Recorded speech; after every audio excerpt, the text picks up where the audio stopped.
All right, so do y'all want to start today with me being happy or Donovan being very, very sad? Let's just get over with. Let's just talk about it. Let's just talk. I'm surprised that was even a question. It was sort of, listen, we lead with hate. That's normal. So I think we start by tearing down Donovan, tearing down the New York Knicks. I almost said the Celtics. We're not tearing them down. We're bigging them up. Not at They all. beat the hell out of the Knicks. Not at all. It was glorious. Donovan, you were talking crazy to me when I said that I have the Boston Celtics whooping y'all by 12 to 15 points. Was way worse than that. Way worse. How do you feel? Yeah, we'll get into that. We'll get into Lakers. We'll get into every single game that happened in the past 2 days. Because today, as you see by the title, we're going to give one overreaction to every single first game of the NBA season from every team. Now, I say every single one.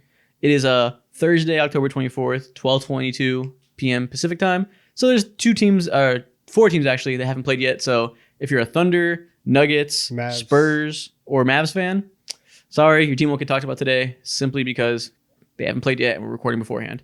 But every other team that had a game played in the past 2 days, we're going to talk about it. Like I said, we're going to overreact. We're going to give big reactions to one game sample sizes and pretend the sky is falling or pretend teams are going to win it all based on one game. Let's do it. If you're watching on audio platforms, do us a favor, drop a like and subscribe. Wow, I said that backwards. I'm all over the place today. If you're watching on YouTube, drop a like and subscribe. If you're on audio platforms, leave a 5-star review, like, rate, all that. Check out the socials. Yeah, man, let's get straight into it and let's talk about these New York fucking Knicks. The cranium is crazy. Oh my god. I mean, I really don't know what to say. Crayon eaters rejoice. Donovan, you go first. Just start. You know, the fans at home, they know what happened. The Celtics beat the hell out of them. Just give us your reaction. What do you want me to say? Listen, Josh Hart said it all. Those guys need to be drug tested. Like I've never seen anything like that. I've never seen anybody like have that kind of barrage of 3-point shooting. It's one game out of 82. You know what I'm saying? We have a game against the Indiana Pacers on Friday. Whenever this comes out, we'll be ready. We'll make adjustments. But nah, man, listen, we're talking about overreactions. This team is not a championship team. That's like all the hope that I had is very, very shaky right now because I think after the trade, I talked myself into, you know what? You have OG, you have Mikal, you have Josh Hart. The perimeter defense will be good enough to where Cat isn't going to have too much of a load, and offensively it should work so well that you can go toe-to-toe with the Boston Celtics. For a moment there, that was correct. They were going back and forth. However, the Boston Celtics did 2 things. They were shooting 3-pointers and the Knicks were shooting 2-pointers. And they attacked Jalen Brunson and Karl-Anthony Towns every single time. And they said, you two, come here and we're going to get whatever shot we want. And that's not only, it's like the Celtics are the best team in the league to exploit that, but it clearly on night one gives every other team in the league, this is how you beat the Knicks. And you take their 1 and their 5 who can't defend like that, and you put them in the space and let's see what happens. And I'm very, very nervous. Mikal Bridges, not even bricks, slabs of concrete, was just throwing them at the Slabs rim. of concrete. Did y'all see Oh my Mike's goodness. tweet? He said that Mikal Bridges shoots like he just got new arms. Really? And that's so real. Yeah, like all of Mikal looked awful. Josh Hart was actually detrimental in terms of like spacing wise. The Celtics disrespected him all night, and it can't even be disrespect. They just played him the way that you have to play Josh Hart. True. And like outside of Deuce McBride, it was a terrible, terrible performance. And you look at this team right now, and they're just not a championship team. And so I thought that they would be in the Eastern Conference Finals. As of right now, they are not a team that is set to make the Eastern Conference Finals.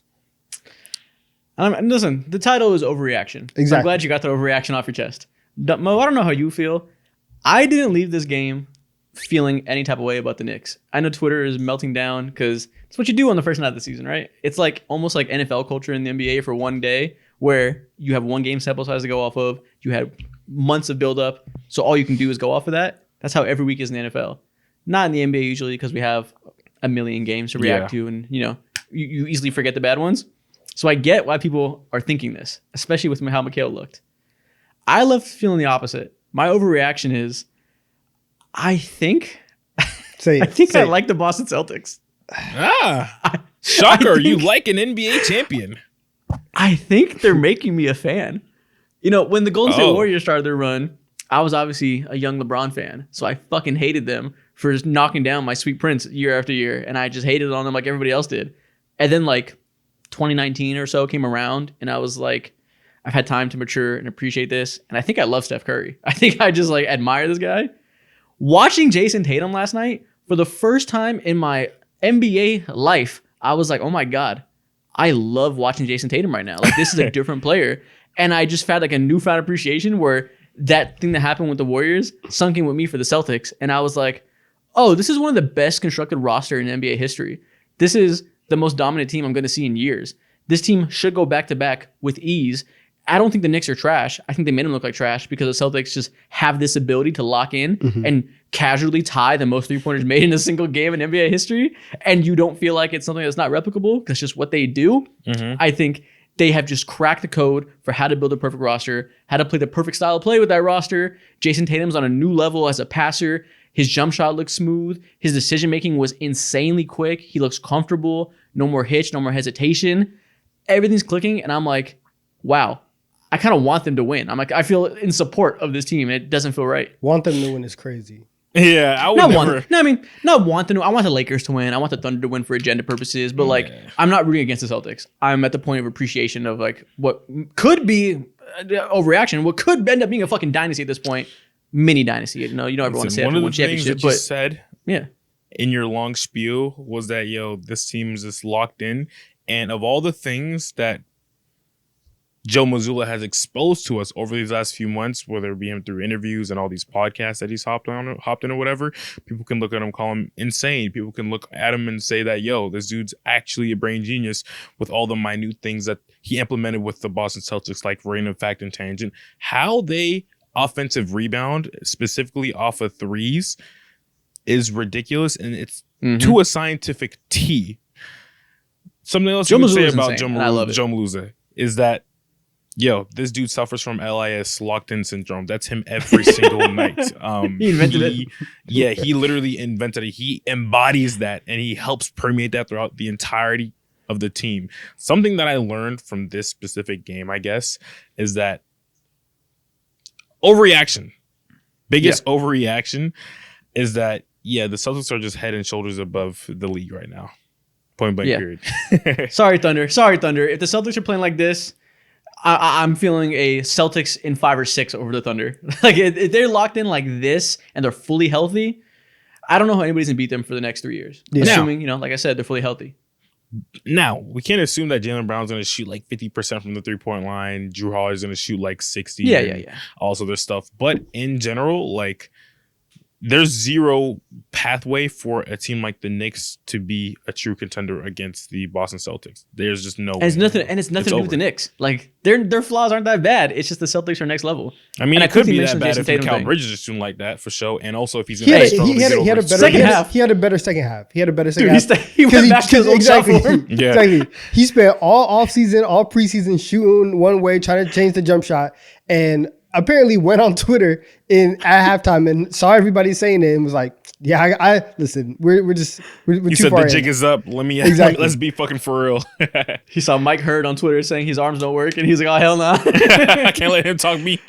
So if Mikal shooting like that, then yes, my overreaction for the Celtics, Jason Tatum is going to be MVP of the league.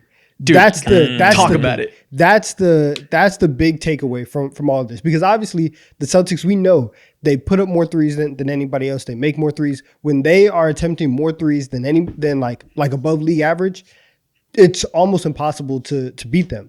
The one thing that we could point to in their entire championship run was like, Jason Tatum, you're not like that. That's the only thing that we could point to was it didn't look pretty. He was still doing everything defensively. He was making the right plays, right? What he was doing on Tuesday night was the thing that we talk about all the time, where some people make passes that are in the flow of the system and they are making the right read because that's what you have to do. Jason Tatum was anticipating. Jason Tatum was not only making the right read. He was saying, I'm going to get here so that I can get you that. He was manipulating the Knicks. His shot, like Isaac said, didn't have a hitch. Do I expect him to shoot 78% and 72% from three the entire season? Obviously not. But if his jump shot can get to a point where you feel like it's consistent, there's nothing that you can do to stop the Celtics. And now you are finally going to have the visual aspect of, oh, this guy is the best, two-way player. He can do it offensively and defensively. And boom, that's going to be your MVP if he is playing like this and if his shot looks like that. For the past 2 years, the debate we've been having is, has Jason Tatum passed up LeBron for the best small forward in the NBA? And I know they kind of play power forward, the league's weird with positions, but they're traditionally small forwards. Exactly. And we just did the rankings, and I was coming off the finals. I was like, listen, I know he won. I didn't feel like he had a better season than LeBron did in terms of what they did on the court. If Jason Tatum plays like this for an entire season, it is not even remotely close. He is so much better than LeBron James. The way that he was not remotely close. Wow. No, it'll be easy. It'll be like back to being like, oh, is Jason Tatum competing with these top four guys in the league? Like he's clearly in those combos, which he always should have been. But like Donovan said, we had to be like, there had to be something to point to because people were so pissed about them winning. So it was like, he's not like that.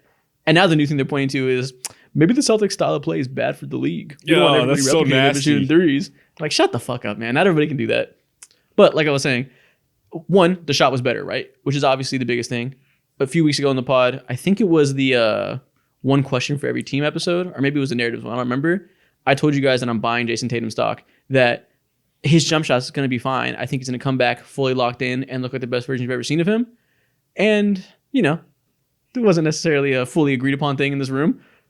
And it looks like it's happening. And not only because of the shot, which is the part that I expected, the decision making is the part I did not see coming. Mm-hmm. You said certain guys pass with anticipation and manipulate the defenses. That's definitely part of it. But certain guys can identify that decision and anticipate that in the blink of a fucking eye. That's what makes Nikola Jokic the best passer in the NBA. Guys like Luka can do that, where they come off the screen immediately before your eyes watching as a fan can look at the different corners, figure out where the help defenders are coming from. The ball's leaving their hands. Or they're stepping back, taking the three, attacking the rim. Whatever the choice they make is, they're making it instantly. That's what Tatum did last night or 2 days ago. Yeah. There's a 3-play sequence where he had a crazy skip pass to the side to a shooter. I forget who it was. To Derek The next White. play to Derek White. It was like a left hand. It was like a left hand pass as well. Yeah. The next play, they ran a pick and roll. Deuce McBride switched onto him. He went downhill, attacked immediately. No hesitation. He didn't stop, gather, do his shitty little crossovers to take over time where he's just standing there doing nothing. He just went downhill and attacked. Next play, same thing. Step back three immediately. It was just no hesitation in a way that if he's acting like that, you literally cannot guard the Celtics. If their engine is just snapping on that way, it's cooked. I agree. Something that I feel like he's done over the offseason and over the last few years specifically with his game is that he's got back down to the basics and he really simplified his game, didn't overly do the pretty boy basketball. I think you call it the killing basketball or whatever. That's almost dead in the water pretty much. And what we saw happen in the NBA Finals when it comes to the leap and the turn that he took when it came to his decision making carried on and even looked leveled up from then. And something that I've told y'all when it comes to the passing instincts, the terminology for that is just there's two types of passers in the NBA who are good. The reactive passers who just make the simple pass and never forces anything, and then there's the proactive passes, which are literally some of the best passers in the NBA, whether it be LeBron, Nikola Jokic, Luka Doncic, and we're starting to see Jason Tatum bleed into that a little bit. And if he does that, come on, man, top fiver. He's top five forever. I was very upset. I was having one of the worst nights of my life. I look over and there's a camera in my face. Audio listeners, for context, we were taking a car ride from Boston to New York. I did lose my this cool. Man was watching the Celtics absolutely blow his team's back out, but 40, 30. And Isaac was being the most annoying person in the backseat ever. It is what it is. Yo, go to my Twitter and go look at the thread that starts with this picture. Because listen, okay, we said enough what needs to be said about the Celtics. Celtics fans, I know you come to this pod and you expect hate. It always happens. Mo hates Tatum. Donovan hates everybody. I am not a Celtics fan by any means. I've defended Tatum, but I have not been a Celtics fan. I'll tell you that. I'm on board. I don't know about you guys, but at the very minimum, we can't I'm hate cool on with the shit right now. Celtics. I'm cool with the Celtics. Never hated them a day in my life. No, I can't Whatever. stand these dudes. I appreciate greatness, and they won me over. I'll say that. I do not like them. Back to the Knicks. Donovan was in his bag of misery. We got this picture. This is how it started. He was having a very bad night. You guys can't hear the audio, but watch these videos below. He was just in the worst mindset ever. He was talking about, Mikhail, please hit a goddamn layup. There's another one on my page where he started playing You, and all you hear in the background is, loving you is complicated. And Donovan's just freaking out. Go look at my Twitter and look at this thread. That was hilarious. That was hilarious. Tootsie. That was very funny. That was good. Oh, No, man. I understand the reaction of why you'd feel that way in opening night because you guys made these big moves, and Cat didn't look good defensively. It's not why they lost, but It's not. it looked, I think, as expected, but it's not why they lost.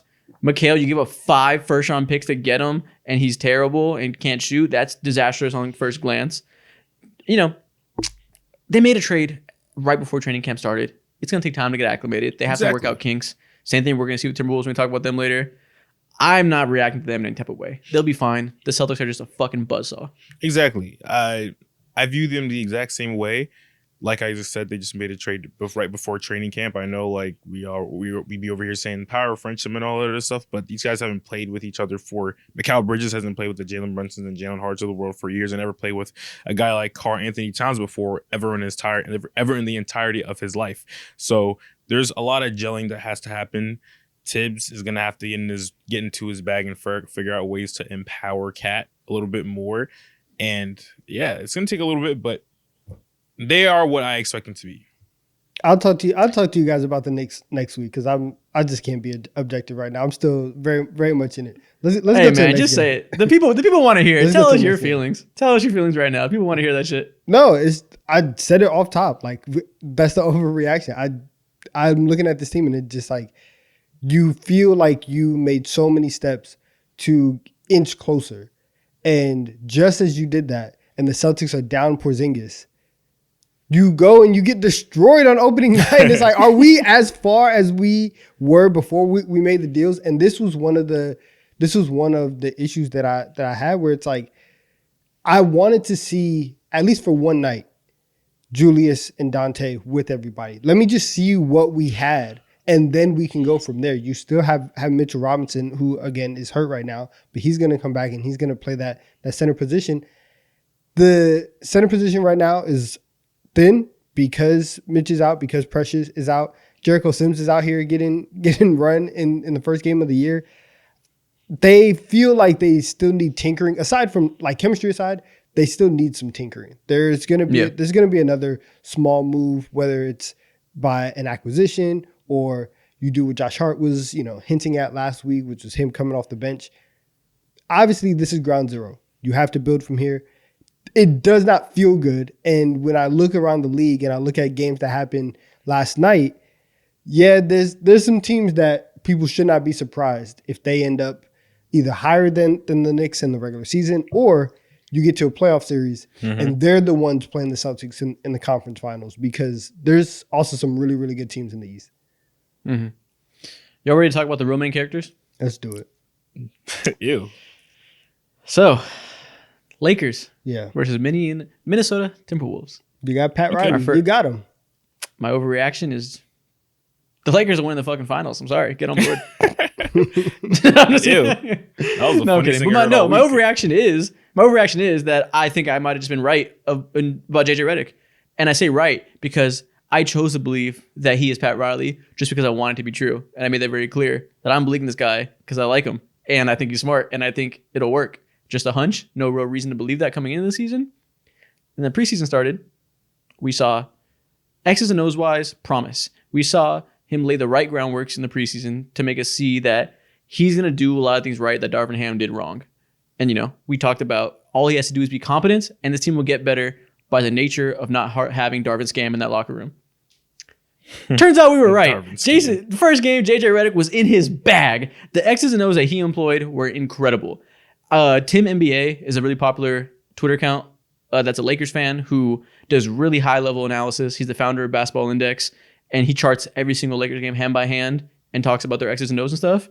He said that is the single most set plays called that he's ever tracked in a Lakers game. That's the best half-court offensive play calling he's ever seen in a Lakers game. How long he's been doing it? Probably like 7-8 years. So it's been some bad coaches. Yeah. So not necessarily hard to be better than Darvin Ham, Frank Vogel, and Luke Walton. So keep that with a grain of salt. But it showed. This team is a team that has LeBron James, old as hell, and then some guards that aren't necessarily the highest level playmakers in the world, and their best player is Anthony Davis, who isn't a creator for others, right? So what do you have to do to make up for that without overtaxing LeBron? You have to install an offense that creates advantages and let your play finishers thrive like AD, and he did that. The frequency of play calls were incredible. The way they were able to flow action to action, use LeBron as a ball handler, have him come off a handoff, then go into him setting a screen while stuff on the weak side is going on.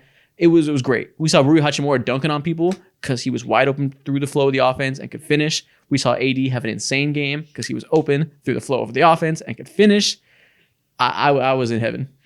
So, something that I love seeing JJ Redick do is see certain players for what they are and run away from their weaknesses and tell them, yo, if you want to be successful, not only like on this team, but in this league, you have to like do certain things. When it comes to Rui Hachimura, like in general, his role in the NBA is to be like somewhat of a bucket, but in the ways somewhat of a bucket. Like, yeah, nice. somewhat of a bucket. Like, yeah, cool, like 12, 13 points, you know what I'm saying? Then go home, pack your bags, whatever. But in this game, the aggressiveness and how he attacked the rim while, you know, doing random spot up things is exactly what he needs to do in order to fill in the gaps and the holes that this Lakers team has offensively. They're very limited when it comes to those options. And for him to do that, it's like beautiful. Yeah. Don, what do you think about the Lakers? How'd your hate watch go? I mean, it went terribly. What do you mean? They won the game. Like, I wanted them to lose. The biggest difference that came out of this game, and I like on both sides, the Lakers instantly on night one felt like a team that was already connected. They felt like a team that already had very, very high chemistry. And on the other side, with the Timberwolves, you felt the disconnection. You felt that Julius Randle probably shouldn't be here right now. Right, he only put up 9 shots, but at the same time, it didn't feel like he fit into whatever the Anthony Edwards plan was. And the only times that it felt like he was, you know, doing stuff is whenever like Dante had the ball and could, you know, play a little 2-man game with him, or Julius just was like, hey, I am by myself on this block right now. I haven't taken a shot in 4 minutes. Let me just go and you know, bully ball my way into taking a shot. And they weren't all great shots. And so I think for the Timberwolves, that's something that for the first month or two, we are really, really going to have to monitor is how quickly can they ingratiate Julius Randle into what they do? Because obviously trading away Cat is a big thing. You have somebody who can handle the ball. You have somebody who can give you some more offense.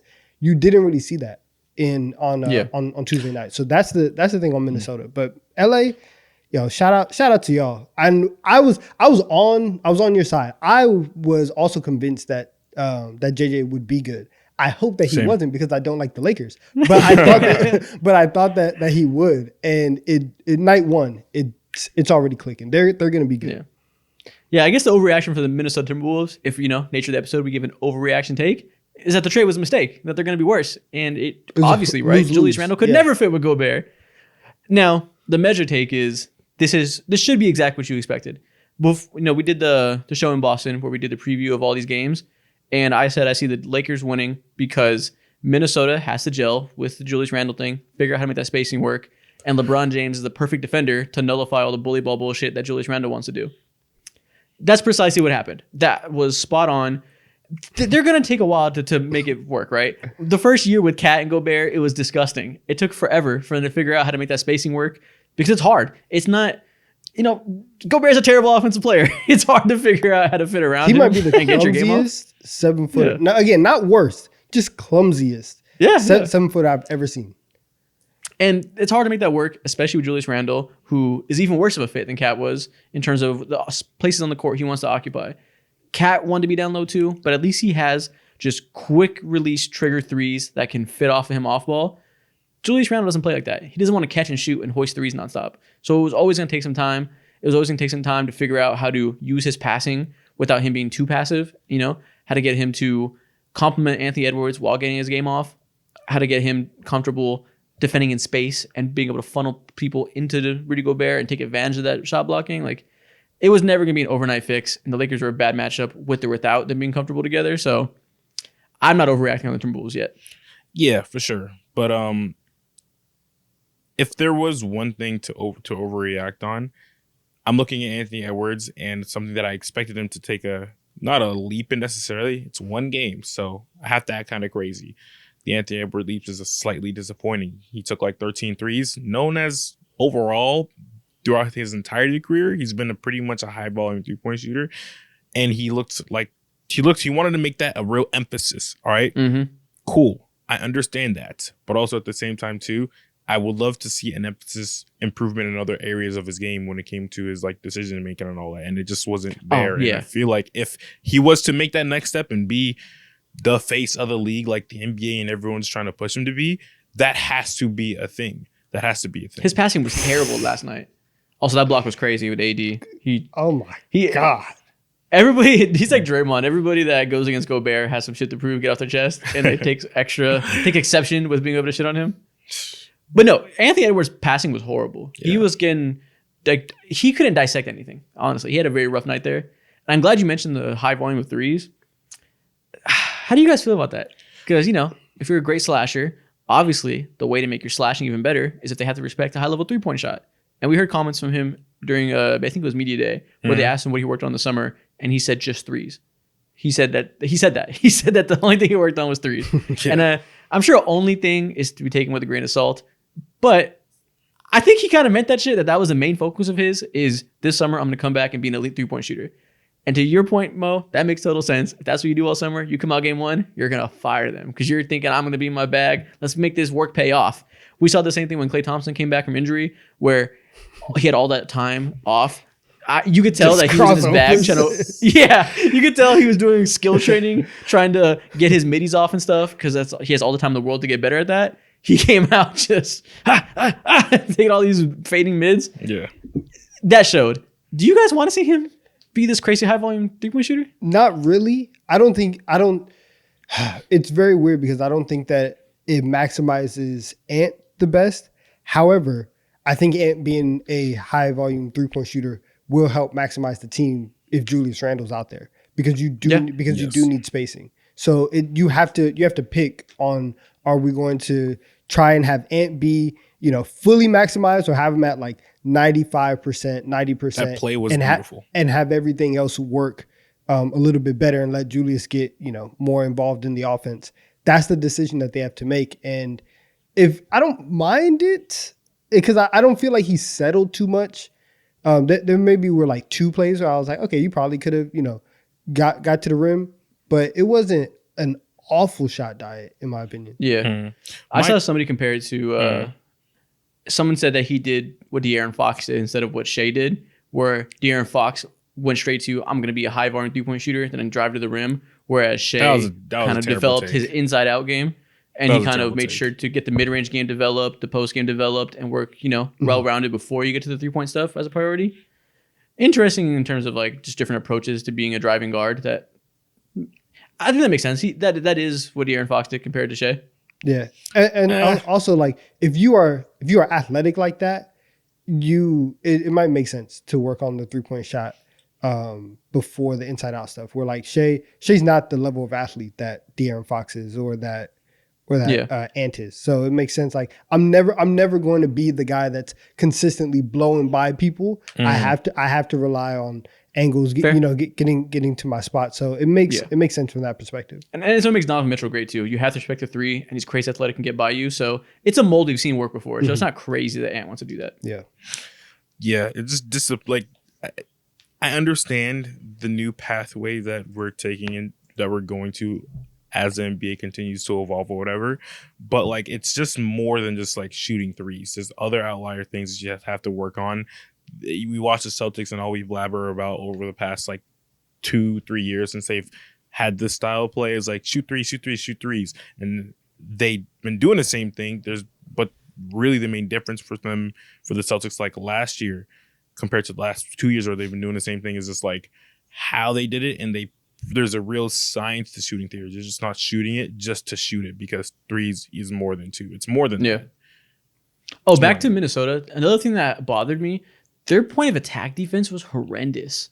It was so easy for those Lakers guards to march around those screens and get into the paint. Jackson Hayes had a great game. You guys know how I feel about Jackson Hayes. That shit was easy because he was getting all the dump offs in the world because the guards could not stay in front of the Lakers guards, and Rudy Gobert had to help, or whoever else was in at center, and they could just dump it off to Jackson Hayes to be a play finisher. It worked. He looked like JaVale McGee out there. Like, it was so easy for him. Yeah. And I don't know if that's just first game thing or if that's just going to be what the Timberwolves have, because the narrative was Julius Randle.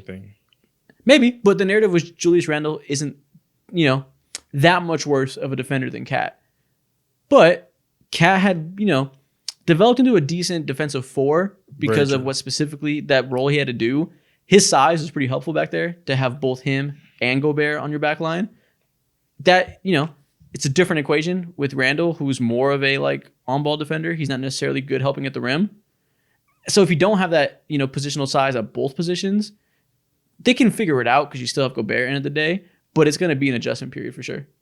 Everything that we're saying coming out of this game, 100% just proves that we probably can't take the Timberwolves seriously until we get to about Christmas, because then you're gonna have that a good enough sample size to say you guys have had time to work on stuff and practice and play all these games and get everybody in the spots that you think that they should be in. So we do have to wait some time. Yeah. Last thing on JJ. Last thing on JJ for me though. Shout out to him. Got the whole crew wearing Panda Dunks. He knows ball, right? Oh, really? I didn't even catch that. Listen, he has them swagged out, so he's doing a good job. I like that. Okay, shout out to JJ Redick. Okay. I think the Timberwolves, you know what it is? Right now, they look like the team that we thought they'd be the night they made the trade when we got on the emergency episode, and we were like, fucking yuck, ew, why the hell do they do this? But then, as the weeks went by, we were like, okay, once they get time, we see how they can completely morph their style of play and be close to the same level with Randle and DiVincenzo, but it's going to take time. So now we got to wait and see if we were right to think that time will make it better, because it's looking like the initial reaction, at least as of now, might have been closer to being right. And as this is overreaction episode, so I'm going to give the keys to you right now. You are right. Even though you evolved your opinion on that trade, I did not listen past that moment, and I'm thinking about what you said on the night of that trade. First night I was right. Yeah, exactly. But no, I think they'll be fine. I think they'll still be. I agree. I think if it, I picked them to be the 4 seed, I think, at the end, and I really struggled with 4, 5, 6 being mini Phoenix Grizzlies. If you tell me they're closer to 6 and Phoenix and the Grizzlies are both better, I won't be shocked. If I'm just like a little bit, if I give them a little bit too much credit, I won't be shocked. Yeah. They looked like a team that made a humongous trade similar to like the New York Knicks. But exactly. It takes time. Yeah, exactly. But it's a Let's talk about episode. the next team. This is my time to get my shit off right now. Let's go ahead and get it off with. Let me get it out of my system. All right. Okay. The New York Knicks versus the Brooklyn Nets. I mean, my bad. Whew. The Atlanta Hawks versus the Brooklyn Nets. There we go. Okay, so something I will say is that this is a very good time to be an Atlanta Hawks fan right now. No real expectation. You have some form of like formula in place that looks like it works. Big guys who can shoot, pass, and defend. Let me introduce you to one Dyson Daniels, aka future MIP of the entire NBA. Put up 15 points, gave us hellacious defense that you've been begging, crying for. I introduce you to a Dyson Daniels who will be either first or second all defensive team in the NBA. I also introduce you to one, didn't do too much, but also LaJames Johnson. Shades of LeBron James in his game. He was even old man LeBron today. Put up similar stat lines to LeBron from just 2 days ago. And also, if I'm overreacting, Onyeka Okongwu was gonna make an All-Star game this year, bro. Are you kidding me? He had the best game of his life. 28. 28 points from Onyeka Okongwu. He getting up to catch all these types of lobs. I thought that wasn't his game. I lied, and I'm a very happy fan. So you shifted from Jalen Johnson most improved to Dyson Daniels. Okay, staying within house. I see it. this is a I good think it's game. either going to be one of those two genuinely because of the opportunity that Dyson's going to get. So for the first time in a I don't minute, know. or maybe in NBA history, we're going to see two players from one team like compete for one award. I can see that. No, Dyson Daniels was amazing. He was everything as advertised. The defensive ceiling that people sold themselves on when the trade happened, they were right. That guy is a problem. And Onyeka had an interesting game. One, I'm not going to overreact too much because the Brooklyn Nets interior defense is fucking pissed, especially after Nick Claxton got his ass ejected because he wanted to punch Dyson Daniels in the fucking face like it's 1984. Clothesline his ass, That was yeah. crazy. So after that, they had Ben Simmons at the 5 and like Derek Whitehead, and it was just like yucky. It was really easy for Trae Young to make interior pressure and just finish these lobs to Onyeka. But look at this play just now. Look the way he gets back behind the defense and catches this lob. Like his mobility is coming off of the screen, which is a confusing action to defend. If he can be this type of like vertical lob threat and they have the passers to hit him outside of just Trae Young, I think Jalen Johnson threw that. Yeah. And obviously like Dyson Daniels can pass a little bit. We'll see if Bogey can fill that role. Risha Shea should theoretically be able to pass. Like if Onyeka can be this always available vertical threat, this is going to be the year he finally breaks out. That is one of the main reasons why he hasn't been able to like overcome and surpass Clint Capella as a starting center, because Clint just naturally gels extremely well with Trae on the offensive end. Onyeka's he's not known to be a lob threat. He's just an easy put back, type of guy, get it up easy at the rim. And for him to make that emphasis to like, I'm going to sky high this year, he's easily going to be starting center for this team.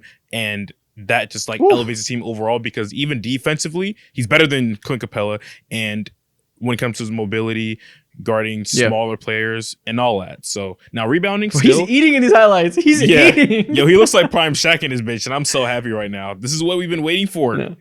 Yeah, we talked about it on the center episode where we did the rankings. I had him a lot lower than you because I was saying that like I believe in him. Like I've always liked his game, but he hasn't made the leap yet. And I've been waiting forever and it just hasn't come. And I wasn't going to give him credit just because I like his ceiling if we haven't seen the development come in terms of impact. First game in is looking like it's finally coming. So shout out Onyeka for coming. Shout out to me for believing his ceiling and doing what you did not want to do. I don't think I was wrong. We were ranking off of last year. He didn't do shit last year. No. This year, this is an overreaction episode, man. And I'm just taking all the coins that I have. All right, you're right. There you go. Irrational. All right. You got it. But no, I like the formula. And I think Onyeka, his mobility is nice when you also had the crazy wing mobility they have of Jalen, Risha Shea, Hunter, and Dyson Daniels. You can just have a crazy switching defense with Onyeka at the 5. Like he can switch on the perimeter players easily. Yeah. This team is set up for Trae Young also. He's going to go on a campaign to be the best, show why he's the best point guard in the Eastern Conference. Coming for your guy, Donovan, Jalen Brunson. And another guy, too, in Milwaukee probably as well. I was trying to let you have it. I was trying to I got it. You cannot deny 30 and 12. Too much dip on his chip. Relax. He didn't know too much dip on my chip. What do you mean? The overreaction, though, I'll agree on this. For me, on the Hawks side, the overreaction is that Trae Young will make an All-NBA team this year. Easily.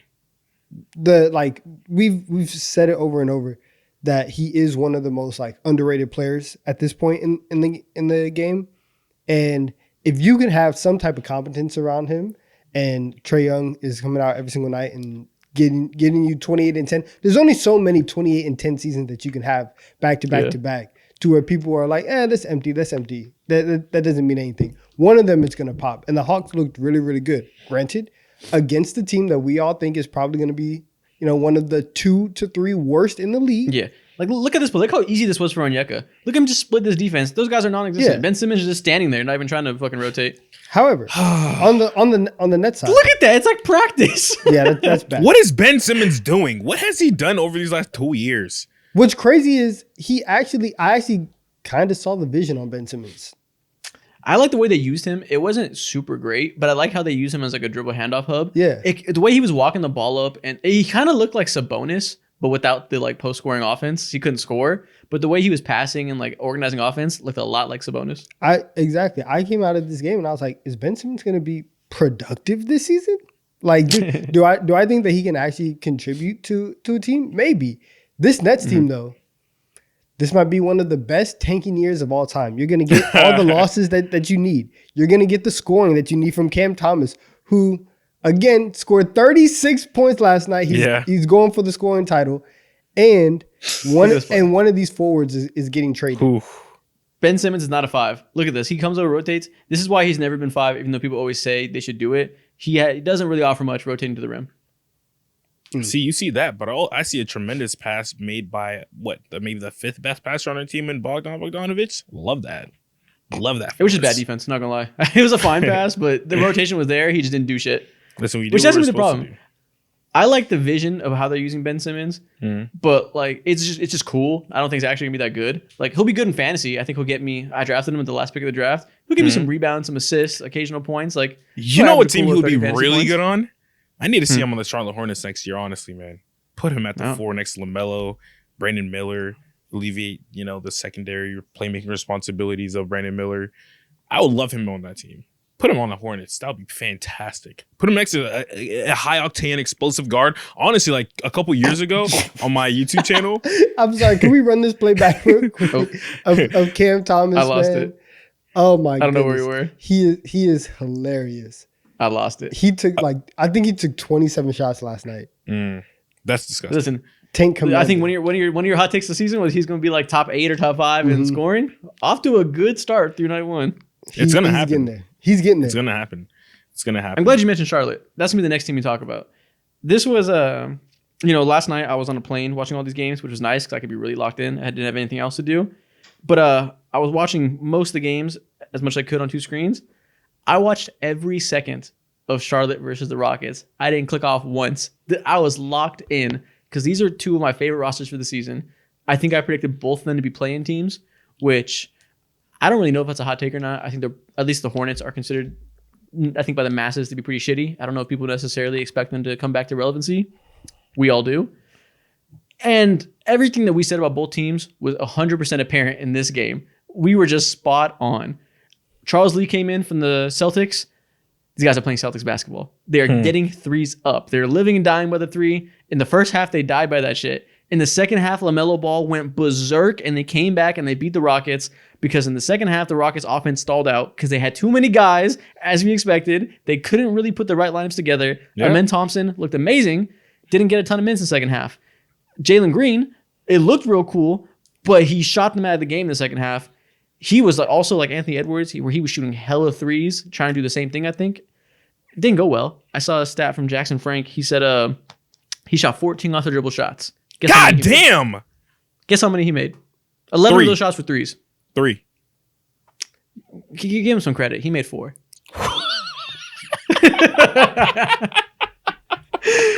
He looked like Jalen Green. I was watching and he was flashy, and I was like, "Oh, is Jalen Green making a little leap?" And I look at the box score. I was like, "Fuck, he's 4 for 17." It looked like that. Reed looked like a rookie. Not much to take away.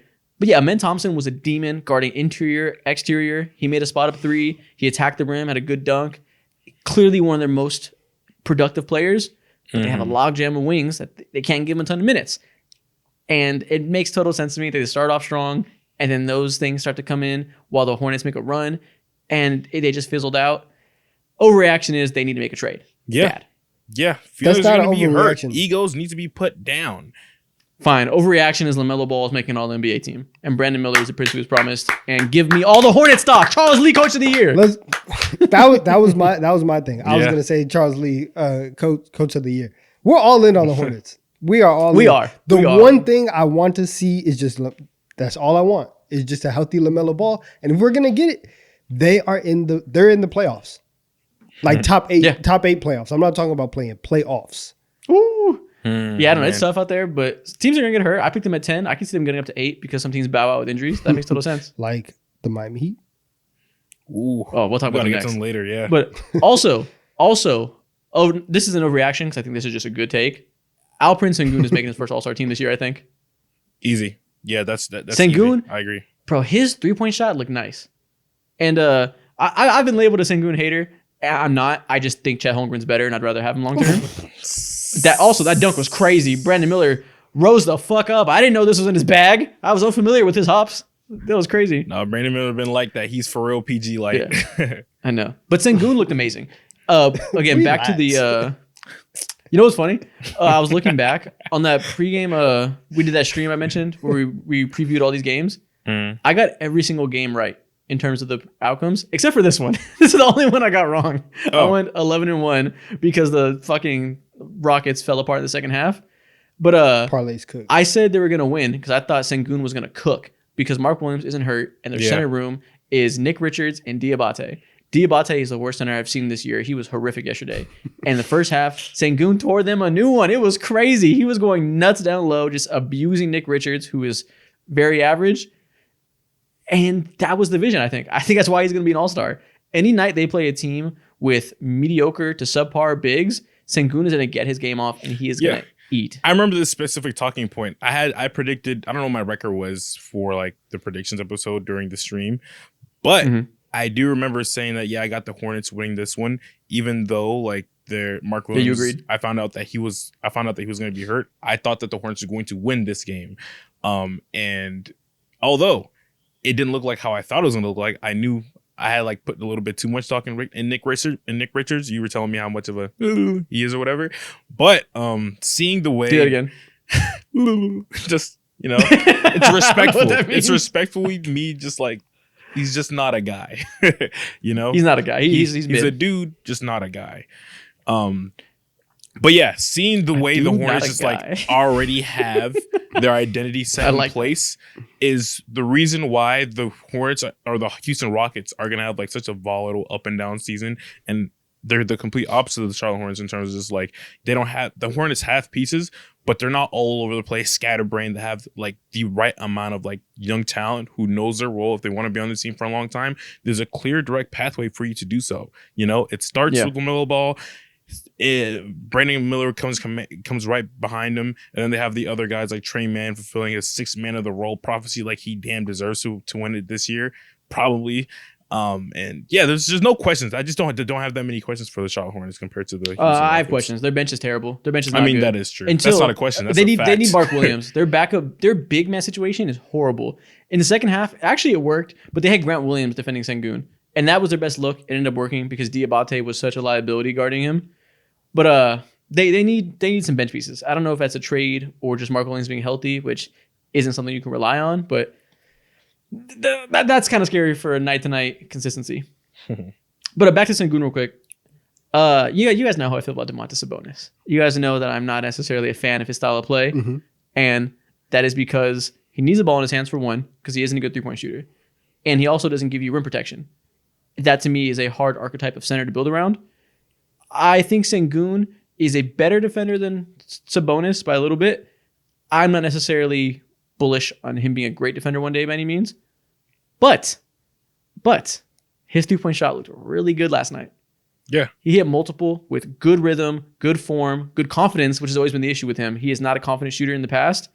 If he's going to be shooting a respectable three-point shot while still being able to bring the ball up the court, attack in space, use his handle, attacking the posting against mismatches, all that stuff, buy stock, because this is an all-star. Trust me, brother. I've had my stock for quite a minute now. You're late into the train, but you are welcomed with wide open arms because you finally see the light in Sengun. Now, I don't know if he'll be an all-star. I never did see the light. I just see the light in Chet Holmgren more.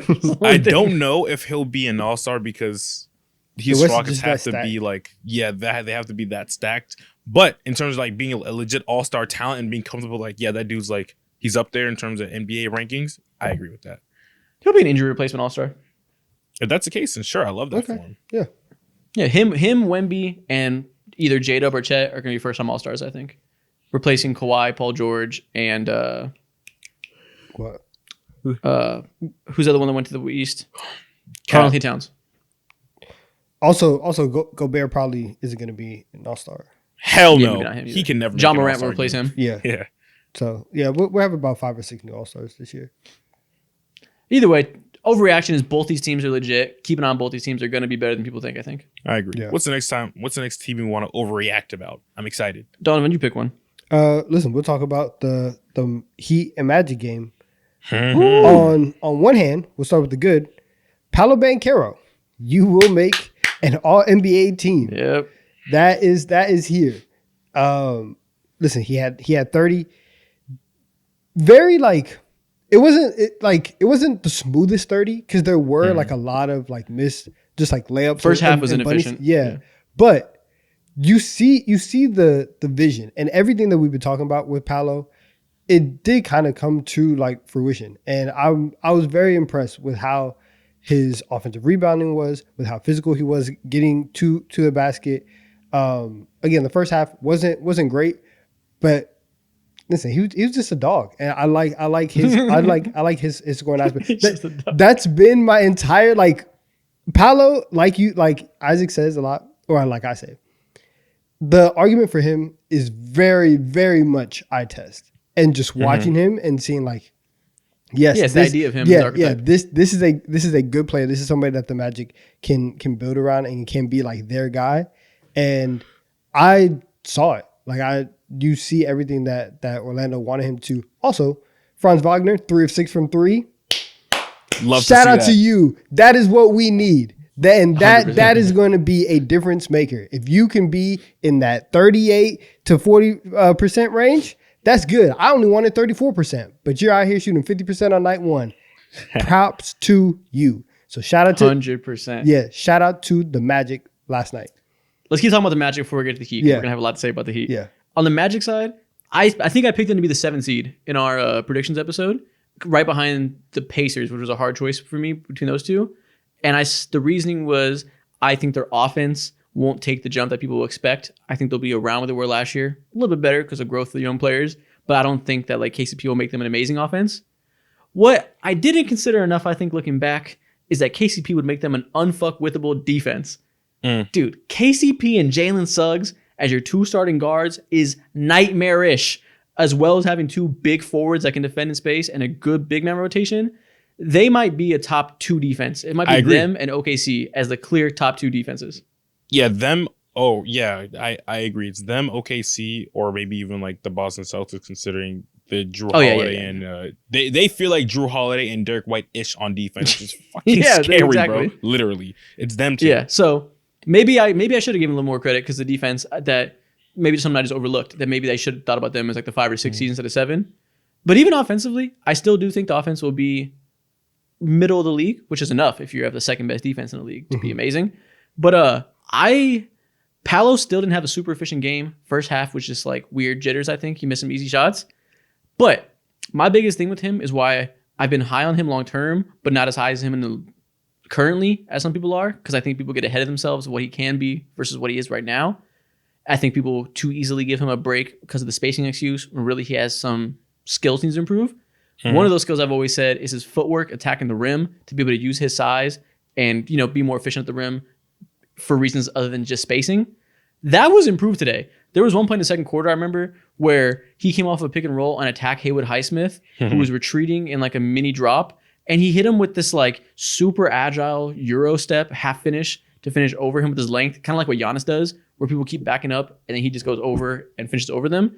He did that, which is something that he didn't do a lot last year because the footwork element is difficult to do that with. I saw that and the light bulbs went off. I was like, okay, this is what I need to see more of to make that leap, because I think the shooting's going to be fine. But that footwork attacking the rim and being able to use that size functionally, that's what's going to make him a superstar. Yeah, the spacing also felt a little bit better. I think that same play that you're talking about, there was a who's that other white shooter that they have? Duncan Robinson. There we go. He was along the wing, all showing hands and stuff like that, and he just simply cut right through those guys with that Euro steppy finish that you're talking about. And he treated Haywood Highsmith as if he was 6'2", 6'3". That dude is 6'7", 6'8". He can damn near look Paolo in the eyes, bro. But it's that strength and that girth that really set the difference. Exactly. Yeah, he hit him with the shoulder once and then hit the 2 steps, which is exactly how you use that body type. Because Paolo's tall as hell. Paolo's huge. Paolo has gigantic size. And sometimes you don't really feel that way. Sometimes you don't feel his size. And I think it's important that he makes sure everybody feels the impact of every inch. Wow. So the Miami Heat, right? So listen, the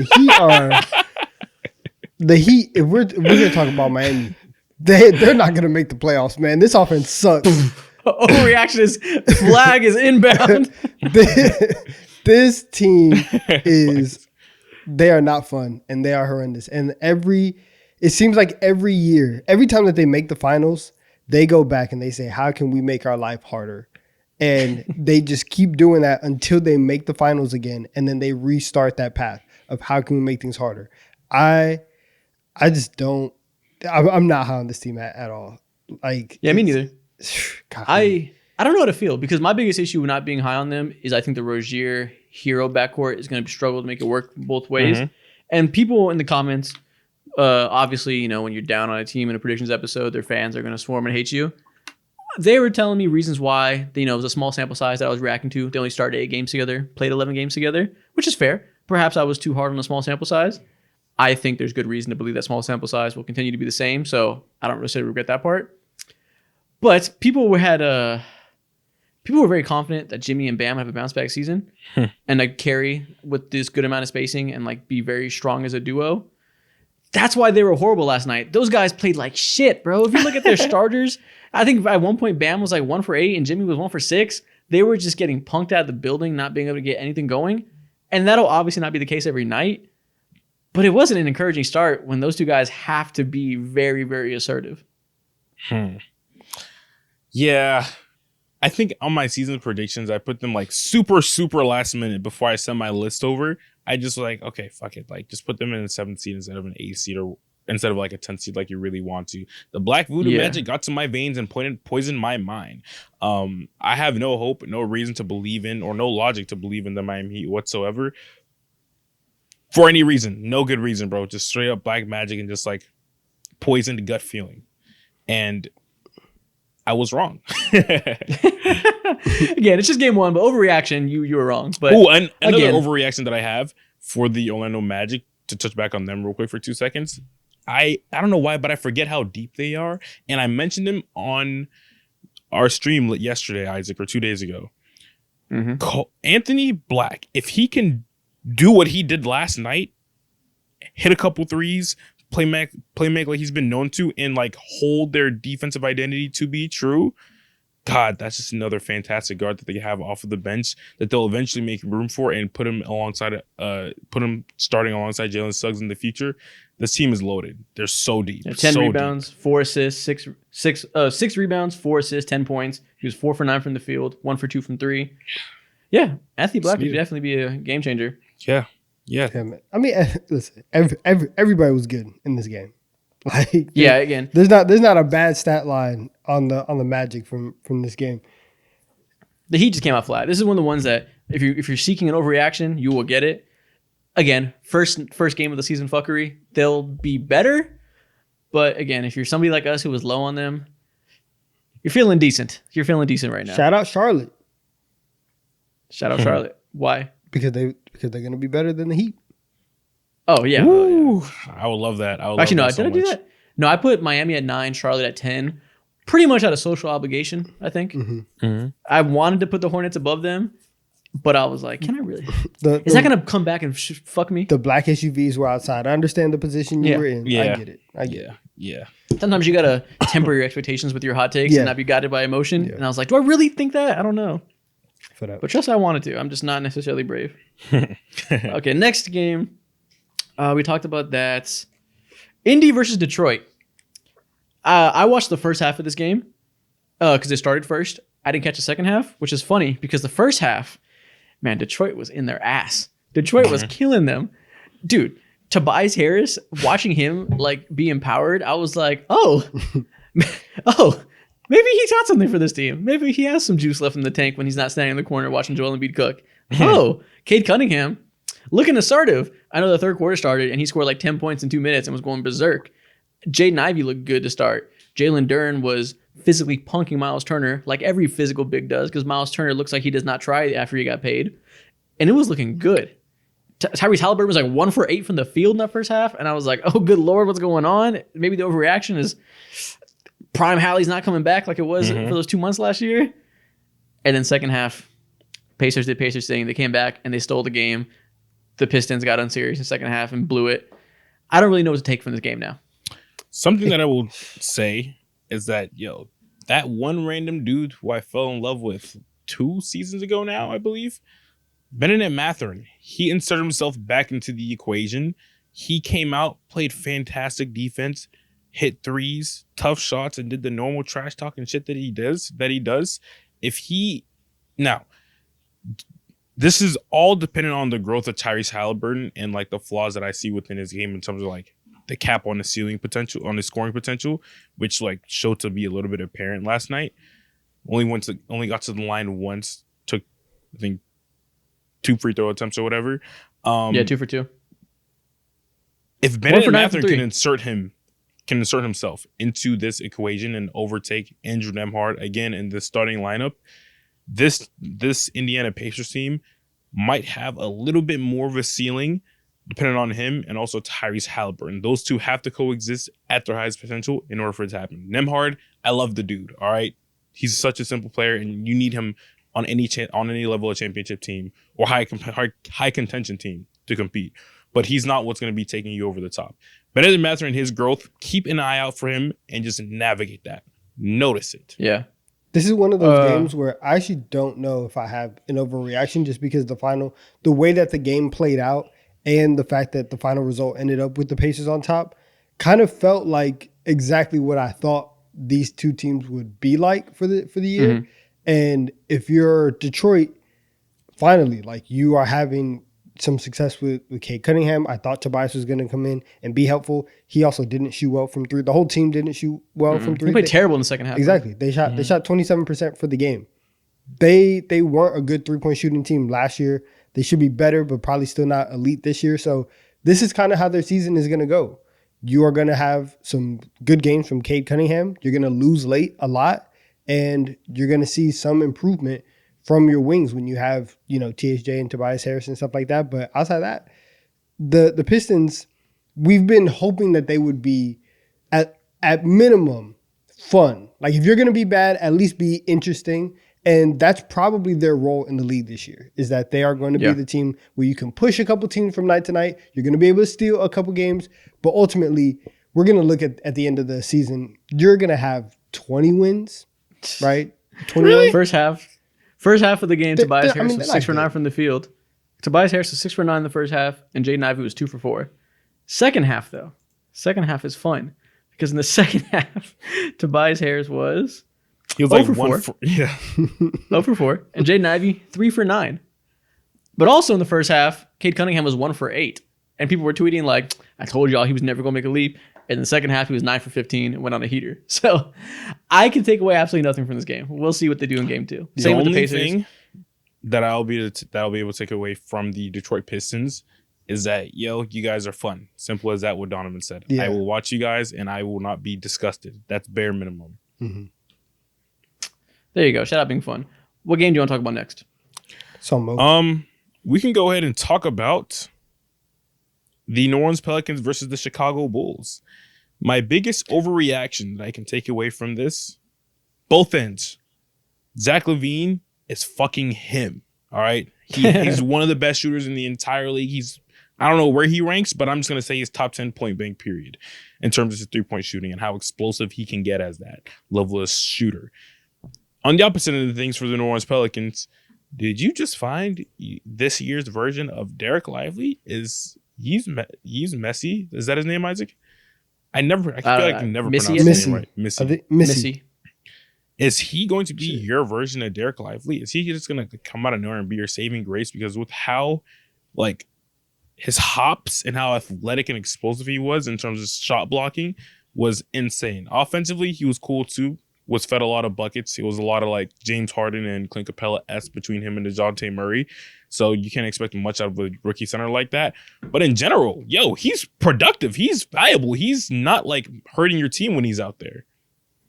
Yeah, they need him to be that. That's why they drafted him, because they have no centers and it's terrible. They need him to be productive right away. He's actually the only rookie that had a good game yesterday. We saw a lot of welcome to the NBA moments for these rookies, which we'll talk about soon with one notable one. Missy was good.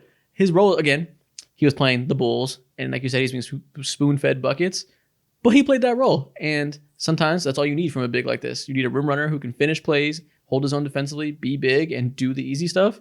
He did that, and that's precisely what they need from him all season. I guess the overreaction has to be related to DeJounte Murray. He broke his hand. He's going to be out for a while. Sometimes broken hands take 6 to 8 weeks. What's that going to do to their team? It means that this team is going to be really good. A side note. It's not. What's up? Go ahead. I was going to say, the NBA released these angles of I think they're drone shots or whatever, trying to make it cool. It's terrible. It literally makes you want to throw up, and we just saw it in the highlights. I know, it makes me dizzy. We put it in the highlights. It's too much. It's too much movement. right? Yeah. I can take a different angle, but you have to stay still, relax. But Okay. Interesting. yeah, on the DeJounte Murray thing, and it has nothing to do with DeJounte Murray. I just think you obviously traded for this point guard, and you had to ingratiate him into the offense and into what you're doing. And now he's going to be out for 6 to 8 weeks. You're just going to go back to how you were playing last season, right? Whenever I like Zion was out last night. He was sick. He's going to be back. He's not like anything long term, but you're going to be able to have a more familiar rotation. And so I think that the Pelicans early on are actually they're gonna be okay, and they're gonna be pretty good. And from that perspective, I'm not worried about them for the first I know what you 2 mean. months. I thought that for a second too, because I'm obviously with you that they have too many pieces. So I was like, great, now they have one less piece. And DeJounte's not the piece I think they need to be losing. I think DeJounte's good, and he had a good game last night. And I think the best version of this team, once they figure out who their pieces are going to be, I think DeJounte is going to be one of the ones that stays. I think his ability to get downhill and be a playmaker and kind of guide the offense is going to make them better, especially while Trey Murphy's out right now, because now they have no DeJounte and no Trey. So point CJ McCollum was back, which worked fine last year. Or never mind, I guess Zion can handle a lot of that. But I think they need him. I think if they're going to be at their best, they need to empower him as a lead playmaker. And you guys know how I feel about the one that needs to go, being Brandon Ingram. Sure, he can fill that void. They kind of occupy the same spaces on the court. But it's a bad thing long term, I think, to lose that time with DeJounte gelling. Yes. Counterpoint though, the way that it will help is that Brandon Ingram, your trade stock, has the opportunity to grow. Right now is your time to hoop and show everybody around the league what they are missing. You have an opportunity, or the Pelicans have an opportunity, for if Brandon Ingram goes off in the stretch, to now have a trade piece for everybody else and say like, oh, do you need some more juice on offense? Do you need a score? Do you need to insert somebody into your lineup? Here's somebody who can effortlessly get you 23 to 24 points a night. And I think that like when that happens, you trade Brandon Ingram, you bring DeJounte Murray in, that's fine. Everything doesn't have to be done all at once. We don't have to trade BI and get DeJounte Murray back healthy in one day. Things can take a little bit of time, and I think that the Pelicans have one of the deeper rosters in the league, so they, more than a lot of other teams, are able to withstand injuries, and they will be okay. And so Look at Patrick Williams. That's how I'm looking at it. He's not. Look how he has no aura. Look at these big ass shorts, this big jersey number 44. He looks like Brandon Bass. It makes him look huge. Hey, we're not disrespecting Brandon Bass. My bad. Bass. He looks like Jared Sullinger. Yeah. It's like Jared Sullinger. He looks gigantic. Like he's a fit guy. It makes him look wide. He has no aura. Man. He's trying to be Trey, man. It's okay if you wear big shorts. You just have to have the game to follow up with it. And big. It's it's only kind of okay. It works for Trey Man, but with he has no aura with it. Let's keep it there. That's hilarious. Mo, what's the next game we're talking about? All right, so next game that we can flap our gums about is going to be pretty short, pretty quick, because neither of these teams are very much that interesting. But the Golden State Warriors versus the Portland Trailblazers. Portland Trailblazers. Something I will say is that they might need to launch Chauncey Billups into the sun. There's no other better way to put that. He's out here shitting on your players, saying, "Yeah, no one had a great pull the lever." Yeah, pull the lever. Just do whatever it is to get him out of the city of Portland. I got nothing good from that team. Nothing good. I tweeted about this. Let me pull up my tweet. What I said last night. I think this team is an absolute embarrassment.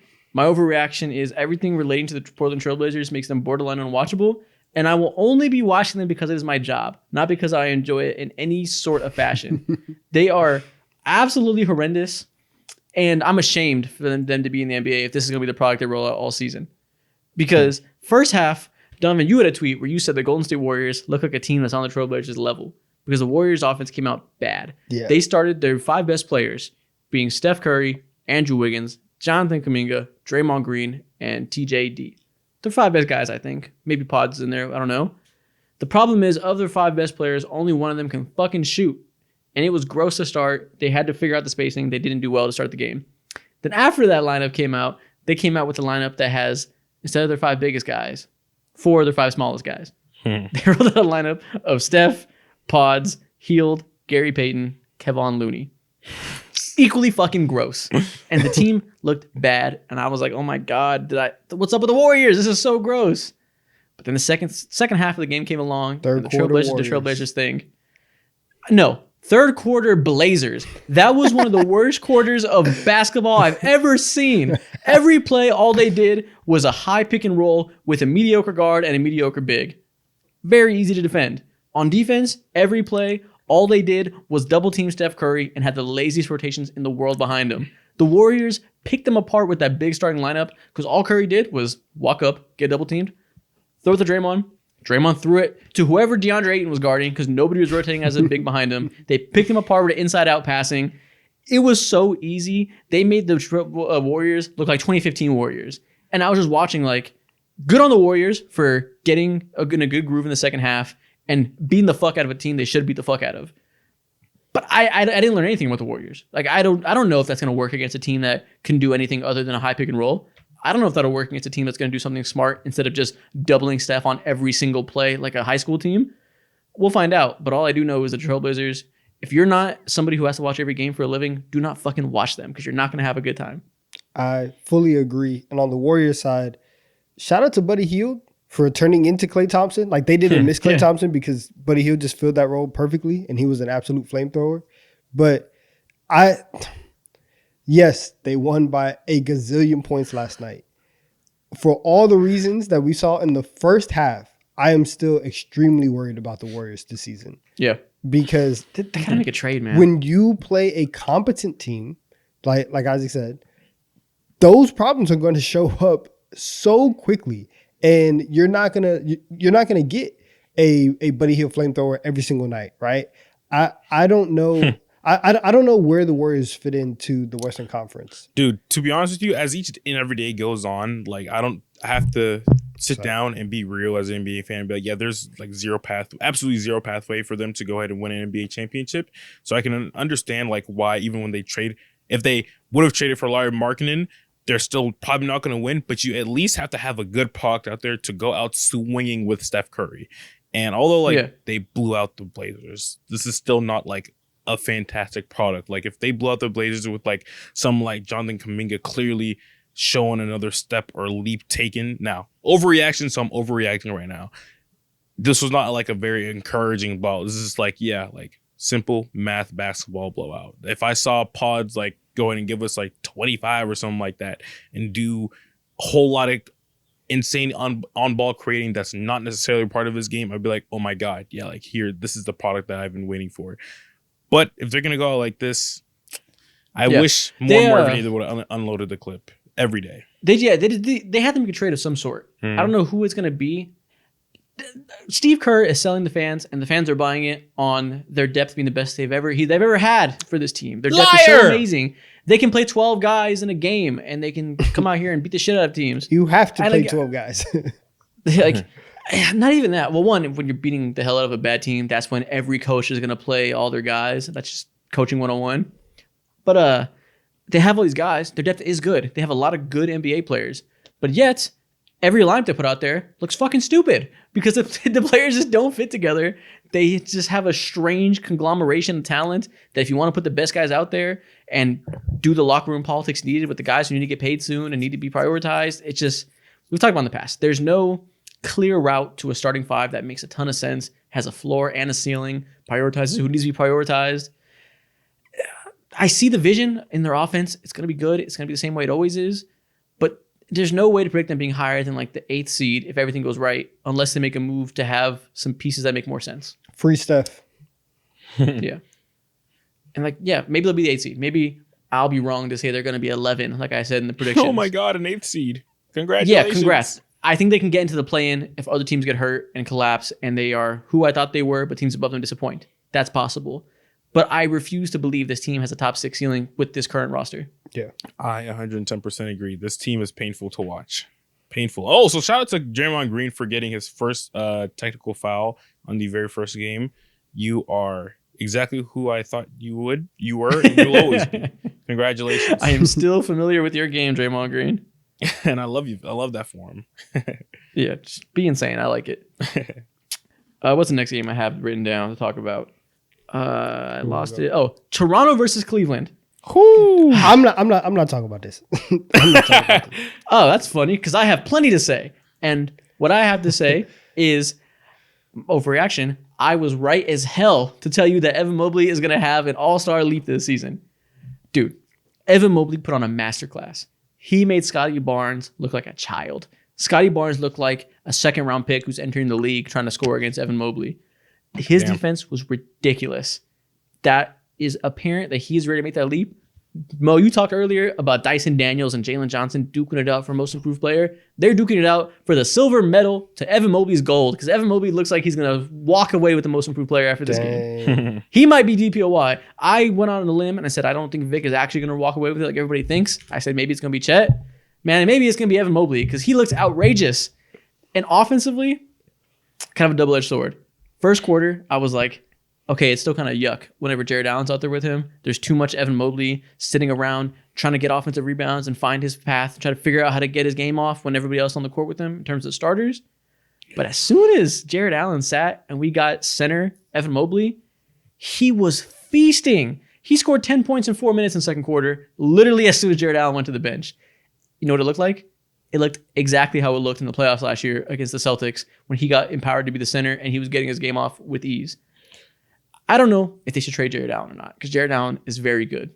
But what I do know is if Evan Mobley plays the 5, I can guarantee you he will be an all-star. So what I'm hearing is that Jared Allen needs to leave because although like he will be a very competent above average team, he will never be like a great team led by Jared Allen at the center position. The reins have to be passed on to Evan Mobley. You can be good, but you will never be great. No, they could be a great team, whatever that means to you. They can be like the 3 seed or whatever. I think was it Donovan who predicted them the highest, putting them 3? Yeah, probably. They can do that with both these guys because they can play enough minutes with them separate and like really, really lean into them not playing that much together. That's possible. But in terms of them looking the Celtics in the eyes, that's the level of greatness that I'm thinking of. Come on. They're talking about the Celtics. They're never going to. Unless they sign. They perform the best for them. No. They were the second best team against them in the playoffs last year. Who gives a fuck if they're the second best team against them? They still got their ass That's whooped. the low level of like, can you look them in the eyes we're talking about right now? You played 3 rounds in the conference finals. They can look second them in best the team ankles. is not good. They can look them in the ankles. Unless they sign Luka ankles. Doncic and Shea, they're not going to beat the Celtics. But to your point, Ankles. they can be good with Jared Allen and Evan Mobley, but they'll never maximize Jared Allen. You'll never get Jared Allen. I'm not Jared Allen. They'll never maximize Evan Mobley. You're not going to be able to see Evan Mobley's truest potential unless Jared Allen is gone. And maybe that doesn't matter. Maybe they're more focused on maximizing both of them together and think that's a better path to winning, which actually might be the case. I'm not necessarily saying they should trade Jared Allen. But as soon as he misses some time, Evan Mobley's going to make a ridiculous leap, and conversations are going to have to happen. As soon as he misses some time. Yeah, give him his time. Like, it happens. Like, if Jared Allen gets sidelined for 5 games because he sprains a wrist, Evan Mobley's going to go berserk. And I think he might go berserk even with Evan Mobley and with Jared Allen fully healthy in there. Most improved is in the eye line. But I'm very, very bullish because Evan Mobley looks like, while the shooting isn't there, the interior scoring is there, the post game is there, the defensive presence is there, the passing is there. Like, I'm seeing improvements in every way outside of 3-point shooting. It's like a traditional 4 that you don't really see these days. They're more like 5s that they are. In 2004, Evan Mobley would have been just the next phenom. The next And shout out to Evan Mobley for having a good game and picking up the slack because Darius Garland, we want to be on your side. You can't shoot 3 for 12 every game. Please don't do this. Now, I don't even hate all the shots that he took. I thought that a lot of the shots were like fine. He was just missing. And he probably, on a natural night, he probably could have walked away with like a 5 for 12 night and you would have felt kind of decent. But we heard all offseason, or we were trying to preach the fact that, hey, he's fine, he's healthy, he's gained the weight back, right? It takes a lot from breaking your jaw and losing 15 pounds to immediately be thrust back into the situation where you're another small guard and you have, you're playing alongside D. Mitch, who got rolling last year. I need to see something more than 3 for 12. That's it. That's it. So you're embarrassing me, Darius. I decided long ago that I'm going to ride and die for you no matter Exactly. what. Because I bought stock early, and it's been made clear that I will not turn on you. But you're going to embarrass me. And I still won't turn on you. I'll go down with the ship. Yeah. But just know I'm noticing. We're here. We're not leaving. But I don't want to Yeah. be homeless because of you. I'm part of the fan club forever. So just know you're going to get me laughed at on Twitter because I'm not going to pretend. I'm not going to admit that you're bad. So yes. So show up, Darius. Toronto. I hope you guys have fun in the lottery. Y'all suck. Y'all suck. Hey, RJ Barrett wasn't there. Their second best player wasn't there. He's a savior. They will still be At in the least- lottery. At least my fantasy team is hoping so. They'll still be in the lottery. They're not good. No, they're horrible. We were right about that. Something that I can say, yeah, they're gonna be horrible. They're gonna be horrible. Shout out to Grady Dick. Hopefully, he, like, continues to improve. I saw him attacking the rim and all that. Didn't necessarily settle all his shots. Didn't come from the 3-point line. Cool stuff to see in terms of their development. Outside of that, I have no words. And also, I can't believe Chris Boucher is still a Toronto Raptor. Holy shit! Shout out to It's him. wild. It's wild. Shout out Chris Boucher. Long tenure. We have 2 games left to talk about. Can I talk about a game that was one of my favorites last night? What Oh, is 3 it? games actually. But yeah, tell us about it. Memphis, Utah, cinema. Memphis, Utah was fire. You thought it was fun? I thought it was horrible, and I had the worst time of my life. We all know why it's horrible. It was Exactly. because of your guy that you advertised. I was having a very Demon bad time. Edie. Demon Edie was very absent. He was not there. He wasn't as what you described. Walker Kessler made him look like a child, like you said earlier. Literally wasn't Walker there. Kessler is a demon slayer. I'll say that. Walker We Kessler saw- is just amazing. Demon Edie turned into Pee Wee Edie. What has happened to this world? This is not the NBA that I envisioned. Yeah, no. He played horrible. I'll say that. He got in foul trouble immediately. He had a bad game in every regard. The game was too fast. Will Hardy is one of the best coaches in the NBA. He looked Zach Edey in the eyes and was like, "Oh, you're gonna have a bad night, and I'm gonna make sure of it." And he made sure that happened. Walker Kessler ate his lunch. Zach Edey is a player that has extreme strengths and extreme weaknesses, and I believe that those strengths will win out in time.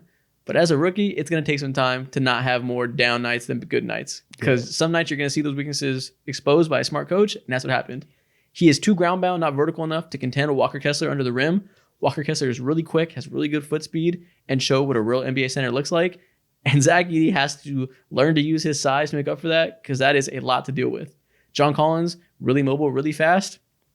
Not someone you expect Zach Edey to do well against. This team, welcome to the NBA. It looked exactly like it looked a few years, like 7 years ago now, when Pat Bev made Lonzo Ball look like a child on the first game of the season. Mm-hmm.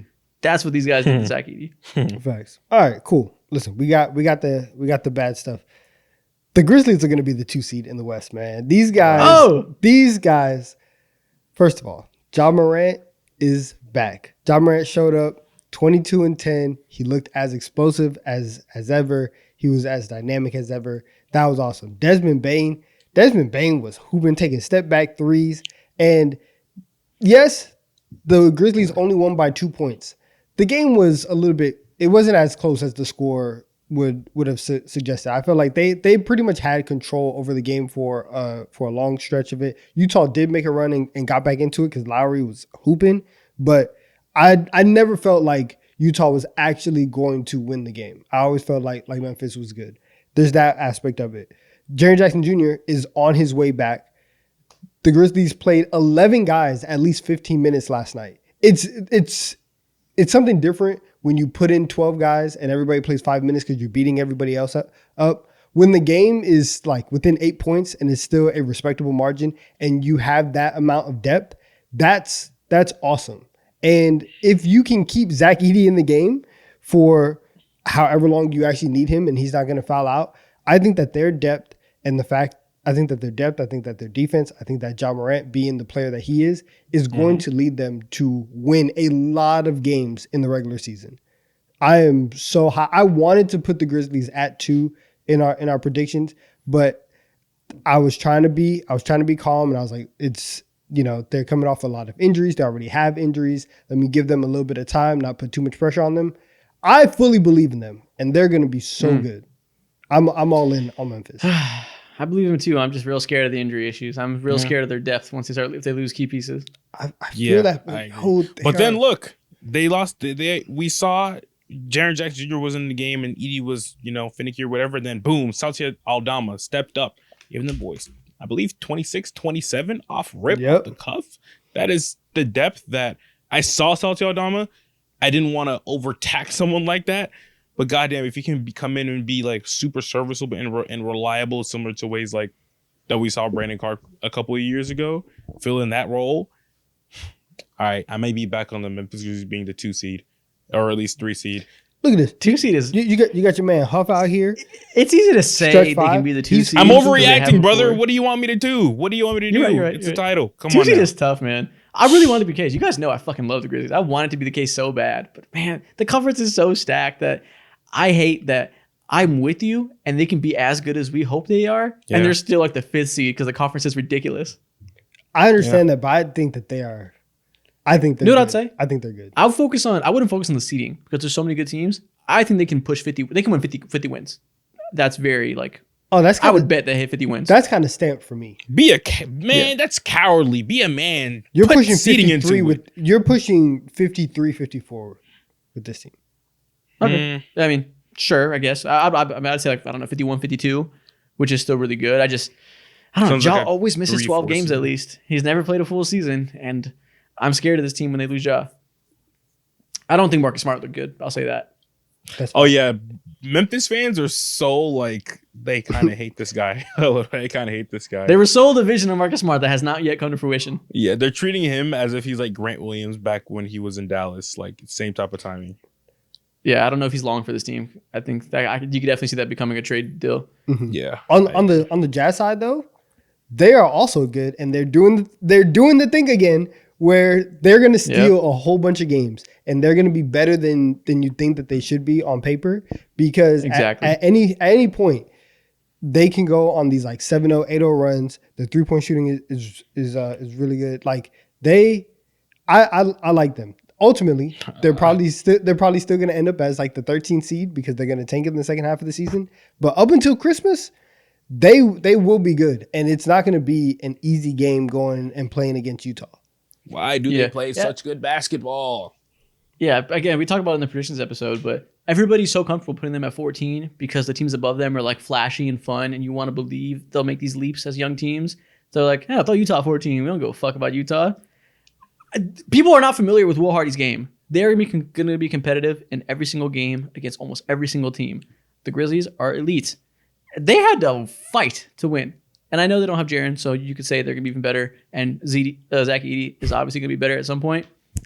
But still, man, the Jazz are never going to be a Terrible pushover. fit, by the way. I was not rocking with that.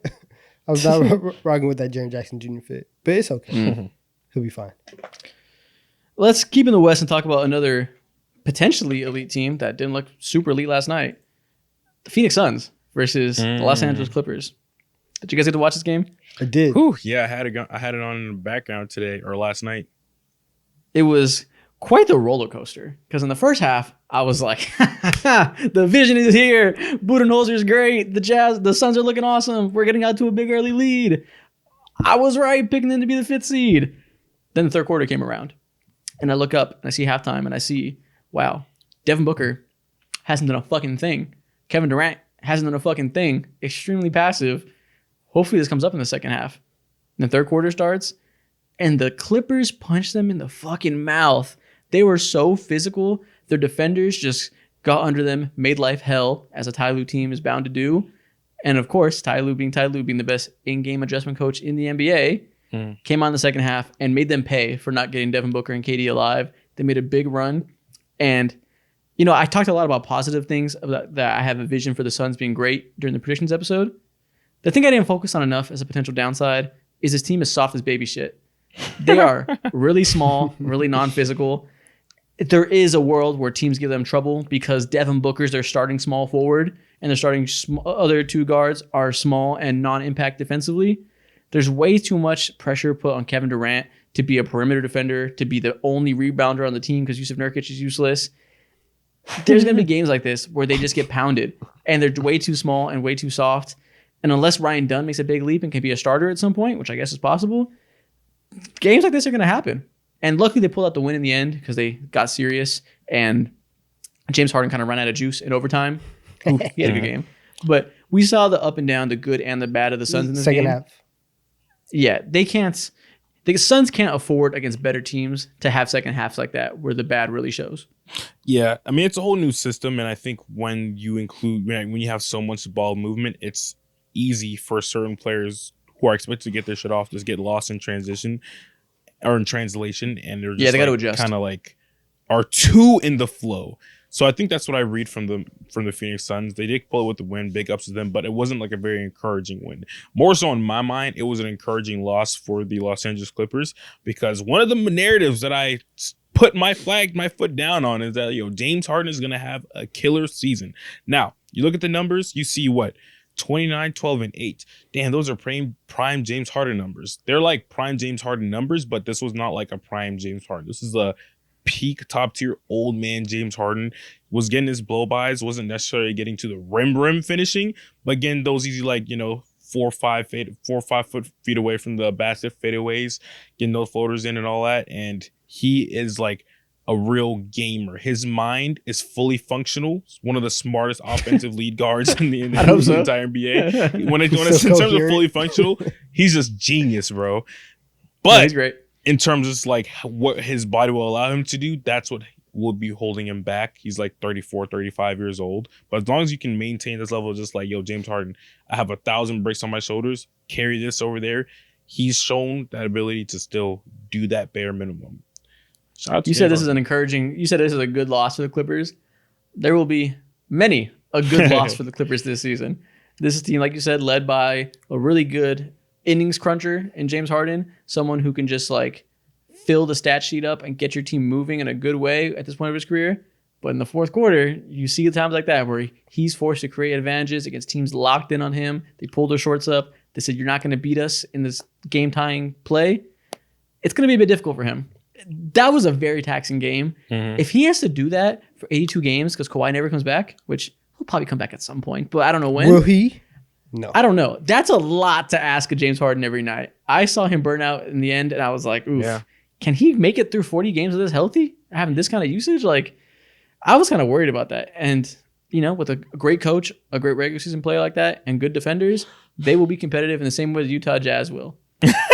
Good teams are gonna close out games just like the Suns did there, and I think you're gonna see a lot of good losses for the Clippers all year. I'm somewhere in the middle of you guys, because I do think that like the James Harden experiment, you can't have what you had last night go on, like Isaac said, for a million games. But honestly, the vibe for the Clippers, pretty high, pretty good. Like I kind of liked everything about the Clippers situation last night. I liked the jerseys, I liked the arena, I liked the lighting, I liked the on-court product that they were putting out there as well. As I've been saying also, I just don't think that you can ask 35-year-old James Harden to put up 30, 12, and 8 every single night. And if that's going to be the key to your offense, you aren't going to win a lot of games. You guys are going to be outside the play-in race. And it's just, it's not sustainable. It's fun, but it's not sustainable. Yeah, it's like they have all the structure there and have all the pieces needed. Not pieces. They have all the skeleton needed to make sense, and you see the vision in the same way you've seen it in the last several years of this era, where you see Ty Lue and you see some good engines, and you're like, okay, this is a good team that has a high ceiling. But then you just look around, and they've just been stripped of so many parts that they just don't have the juice anymore to make it all their way. Mm-hmm. Have you seen their fucking bench? Their bench is bullshit. Yeah. Kai Jones, Nick Batum, Kevin Porter Jr., Chris Dunn, and Amir Coffey. First of all, Kevin Porter Jr. is worse than shit. Kevin Porter Jr. is the worst player in the NBA right now. It looks like he's horrible. One for 8 from the field. He's worthless on the court, worthless off the court. Terrible guy. He should not be in the league. You guys know how that goes. Yeah. I like Kai Jones. He's athletic, has some potential there. I like Nick Batum. I like Chris Dunn. I like all these pieces individually. That's all you got off the bench. None of those guys can dribble. It's not pretty when James Harden isn't out there. Shout out Amir Coffey. Didn't miss a shot last night. You were productive. He was good. Yeah, I forgot to say his name. Yep. All those pieces are good, but they have a big Paul George size hole that it's hard to fill and hard to imagine them just getting out of the mud and finding a way to do it good without him. Should've gave him his money. Really? Or a Kawhi Leonard size hole. Who would have thought? Or a Kawhi Leonard size hole. So if he comes back, I could totally see, like when we thought Kawhi Leonard was going to play games, I had them as the 11th seed. And I was like, I just think even with Kawhi, they probably aren't going to be good enough because Kawhi's going to miss games. Now that he's MIA and we have no clue when he's going to come back, if at all, I don't know how to be optimistic about them. I'm not. Shout out to the wall. Good shit, man. Yo, shout out to I the do love wall, the wall. man. Shout out the wall. It is Shout out Steve insane. Ballmer, man. I love seeing an owner that cares and has love for his team, and it permeates throughout the entire organization. Shout Yeah. out Steve Ballmer. I wish the team name was something other than the Clippers, so something good could happen to him.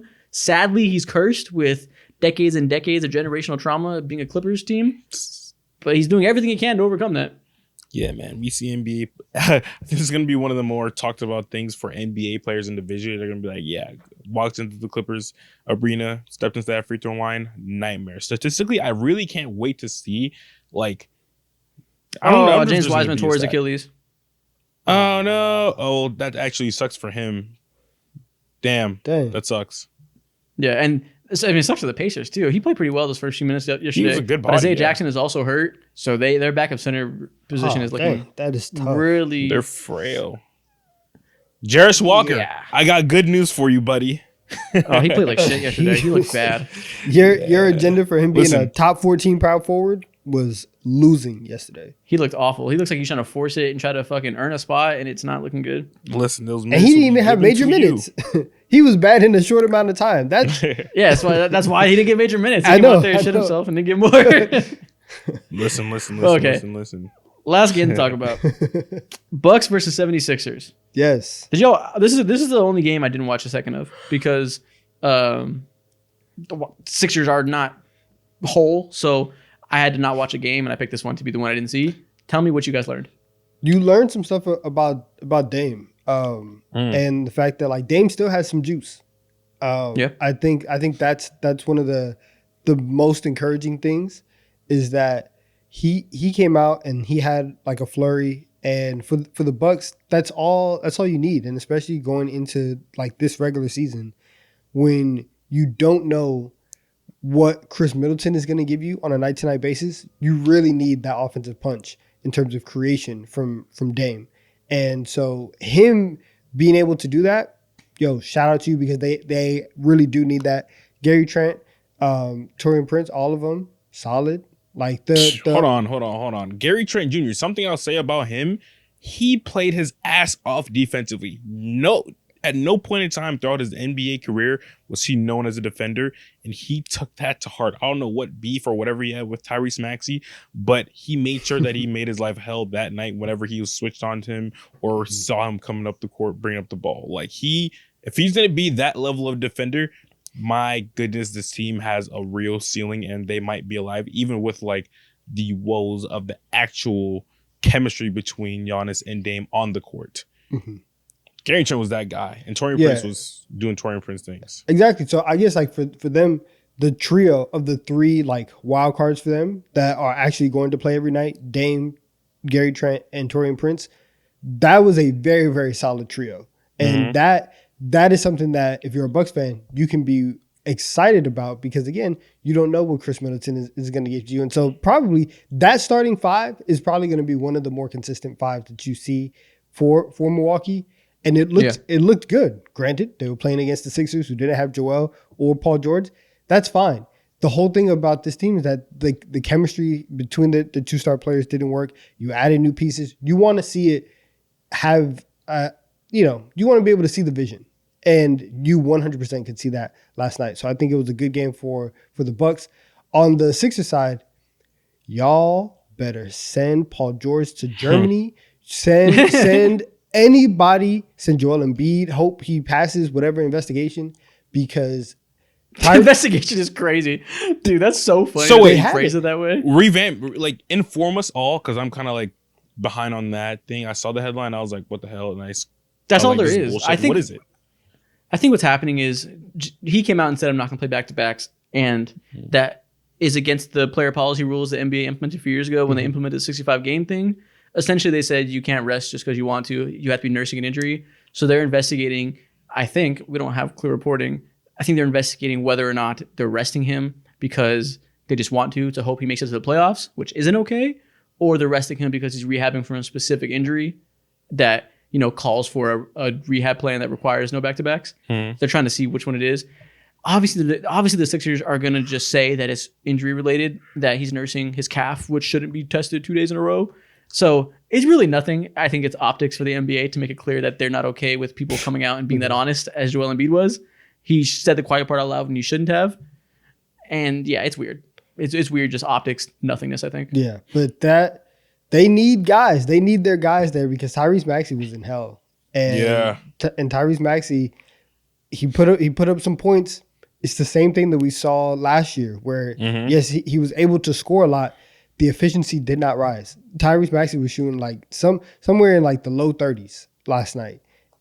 He shot Halloween 10 for 33 or 31. I saw that on Twitter. I was like, oh wow. Yep. If that's gonna be your offense for a minimum of 25 to 30 games out of the year, it's not looking good. It's not looking good for Philly, and that really, really scares me. Their ceilings rested on Tyrese Maxey turning into like De'Aaron Fox or something, where he can be this lead guy as a scorer and playmaker. And I love Tyrese Maxey as a tertiary guy, but yeah, like again, he needs time to develop. But I just don't think that's his game. Exactly, I agree. Like when you see, I don't think that's his game, mainly because like I don't think he has enough pace or the like not composure necessarily, but patience to like really evaluate an offense and figure out like what's the best way to set up other guys and like dissect defenses. That's just like, I think it's either in you or it's not. And in very, very rare instances, like some players can develop that as time goes on because they are literally the number one, but on routine night, Tyrese Maxey is not the number one. He's never been set up as that in the entirety of his NBA career. It only happens when guys are out. So I think they're gonna need to revamp and rethink the whole Joel Embiid thing, because this can get to a point to where like, if Paul George is gonna miss games like this too, like they can easily be a 500 team, bro. Like Tyrese Maxey's not built to lead a team. That's not his game. He's a complimentary piece, complimentary star. And that's why we all put him down on our rankings, right? Mm-hmm. I had him at 5. I think Donovan had him at 6. Mo, I don't remember where you had him, but the writing is on the wall that the injury thing is going to be a thing all year, and they're not going to be quite the dominant team that we hoped whenever they assembled this big three. We just got to wait and see what they can look like in the playoffs, because that's all they care about. Yeah, I agree. It might come back to bite them in the ass. I'm going to fuck around and face off the Boston Celtics in the first round. Nightmares. Dude, that's so crazy that you can go through a whole season and just see that buzzsaw right away and nothing matters you did for the past 8 months. Yeah, exactly. R.I.P. Well, but I think that's it. How are you feeling? I'm feeling very crayon eater-ish right now. Look. That's a lot of crayon. Listen, buddy, you won't believe what my Halloween costume is going to be next week. You'll be in for a good treat. This crayon came from in real life crayon eater session. I got this from one of y'all. It's a jumbo crayon. This is insane. It's crayon eater time, bro. Did I bite it? Does it look like it? Oh, you didn't see the piece. Okay, cool. Don't worry about it. Nubbed on it a little bit earlier. It's time. Crayon eaters rejoice, please. First crayon eater session of the goddamn season. Whoo! Let's do it. Welcome to TikTok time. Okay, real quick, delay to TikTok time. As soon as we did the transition and we got ready to go, a news story just broke by Chris Haynes. It broke 8 minutes ago. I just read it all. So it has been reported that a member of the Clippers organization, who seems to be a private doctor hired to work with Kawhi Leonard for his injury issues, which were obviously apparent when they signed him, is suing the team for wrongful termination because apparently he voiced concern with how the Clippers have handled Kawhi Leonard's injuries over the last 5 years, and they fired him. Now, again, this report broke 8 minutes ago, and I read through it as fast as I could. I probably missed some details. So bear in mind when you're watching this tomorrow that you guys probably know more than we do. But from what I read, not only did this guy reveal that the Clippers mismanaged all of the injury recovery that Kawhi Leonard's been through over the last 5 seasons, but they also tampered like shit to sign him, which comes to a surprise to no one. We all knew that. It was just never proven, and they never suffered for it. But he says that he was hired in as early as 2017 when the original riff happened with the Spurs and Kawhi Leonard when he had that first injury when Zaza stepped on his foot. You know, it was famously reported that he didn't like the way the Spurs handled that whole ordeal and requested a second opinion about the injury recovery. That led to him leaving the Spurs and eventually requesting the trade, right? Apparently, the Clippers have been in contact with Kawhi Leonard and the people around him through their assistant GM at the time, Mike Hughes, since then. So, we knew Kawhi Leonard was going there in 2019. Kawhi Leonard knew he was going to the Clippers in 2017, it seems like. And through that process, as early as 2017, it was promised to Kawhi that if he came, they would do what the Spurs aren't doing, and they would give him his own medical team and ensure him that his health will be handled the way he wants. Again, that was the crux of why he was brought there. They said, we will not be the Spurs. Tell us what you fucking need. And they tampered to do it. And oh my God, the stuff that he said in this article, in 2021, after he tore his ACL, Kawhi Leonard, it was expected by Shelton, which is the guy following this lawsuit, and the other medical members that are tending to Kawhi Leonard, that it would take him 730 days to recover, which is outrageous for an ACL tear, but it's because of his previous issues with his legs, right? The lawsuit says that the Clippers found that simply unacceptable, that they demanded productivity in a sooner manner and forced his recovery back. And 2 games, they had him come back. They missed the whole season after, but they had him come back in November 2022, almost a full calendar year earlier than Kawhi Leonard thought he was supposed to come back. And after 2 games of that season, Kawhi Leonard reported having swelling in his knee and inflammation because of the rush recovery. And it was voiced to them that he should miss time. And apparently the Clippers once again demanded productivity and refused to let him sit out and push for him to continue to fight through it, because I guess it was their opinion that because of a normal ACL, timeline, he can work through it. That later resulted in ligament damage in his ankles. To the surprise of nothing I just said, they are alleging that once again, when that happened, something that should be season ending for a lot of guys, they rushed him to continue to come back. And, same story. So it seems like they did everything the Spurs did, and they continuously pushed for him to be productive because they wanted to win games. And I said all that. Keep in mind, weeks ago, it's been reported now that Kawhi is going to miss an indefinite amount of time because of the inflammation and swelling in his knee. I see the timelines adding up here that this guy is suing them because maybe all those years of mismanagement have once again come up, and Kawhi Leonard is fed up with having continued knee issues that he probably is putting the blame on the Clippers for rushing him back when he had other stuff that could have been handled better. So I'm thinking this whole indefinite out thing might be Kawhi once again splitting from a team because he doesn't like the way they're handling his health. And keep in mind, again, this just broke, so this is just my instant reaction. Maybe news reporting will come out that the Clippers look better, but it looks insane, and lots of dots are being connected. There's just so when, much. Just when you think, right? We literally 10 minutes ago on this podcast, we're like, hey, shout out to the Clippers. It's very cool what they're doing. The new arena is fire. The wall's cool. We love to see an owner so passionate about his team and, just reverberate all of that energy throughout the organization. We love to see it, right? This is why you're the Clippers. This is why, because you guys literally can never have anything nice. And it's not even just hate. The Clippers are just cursed at this point. And whether they are cursed by an outside force or by their own wrongdoing, something will always go wrong with the Clippers. And if all of this is 100, if what they said happened, and the Clippers were like, no, Kawhi, you can't sit out. You can't get healthy. You need to play right now. Everything that has happened throughout this entire endeavor is one of the most mismanaged situations that has ever happened. In the We've NBA. been talking about Kawhi Leonard's health being the biggest what if.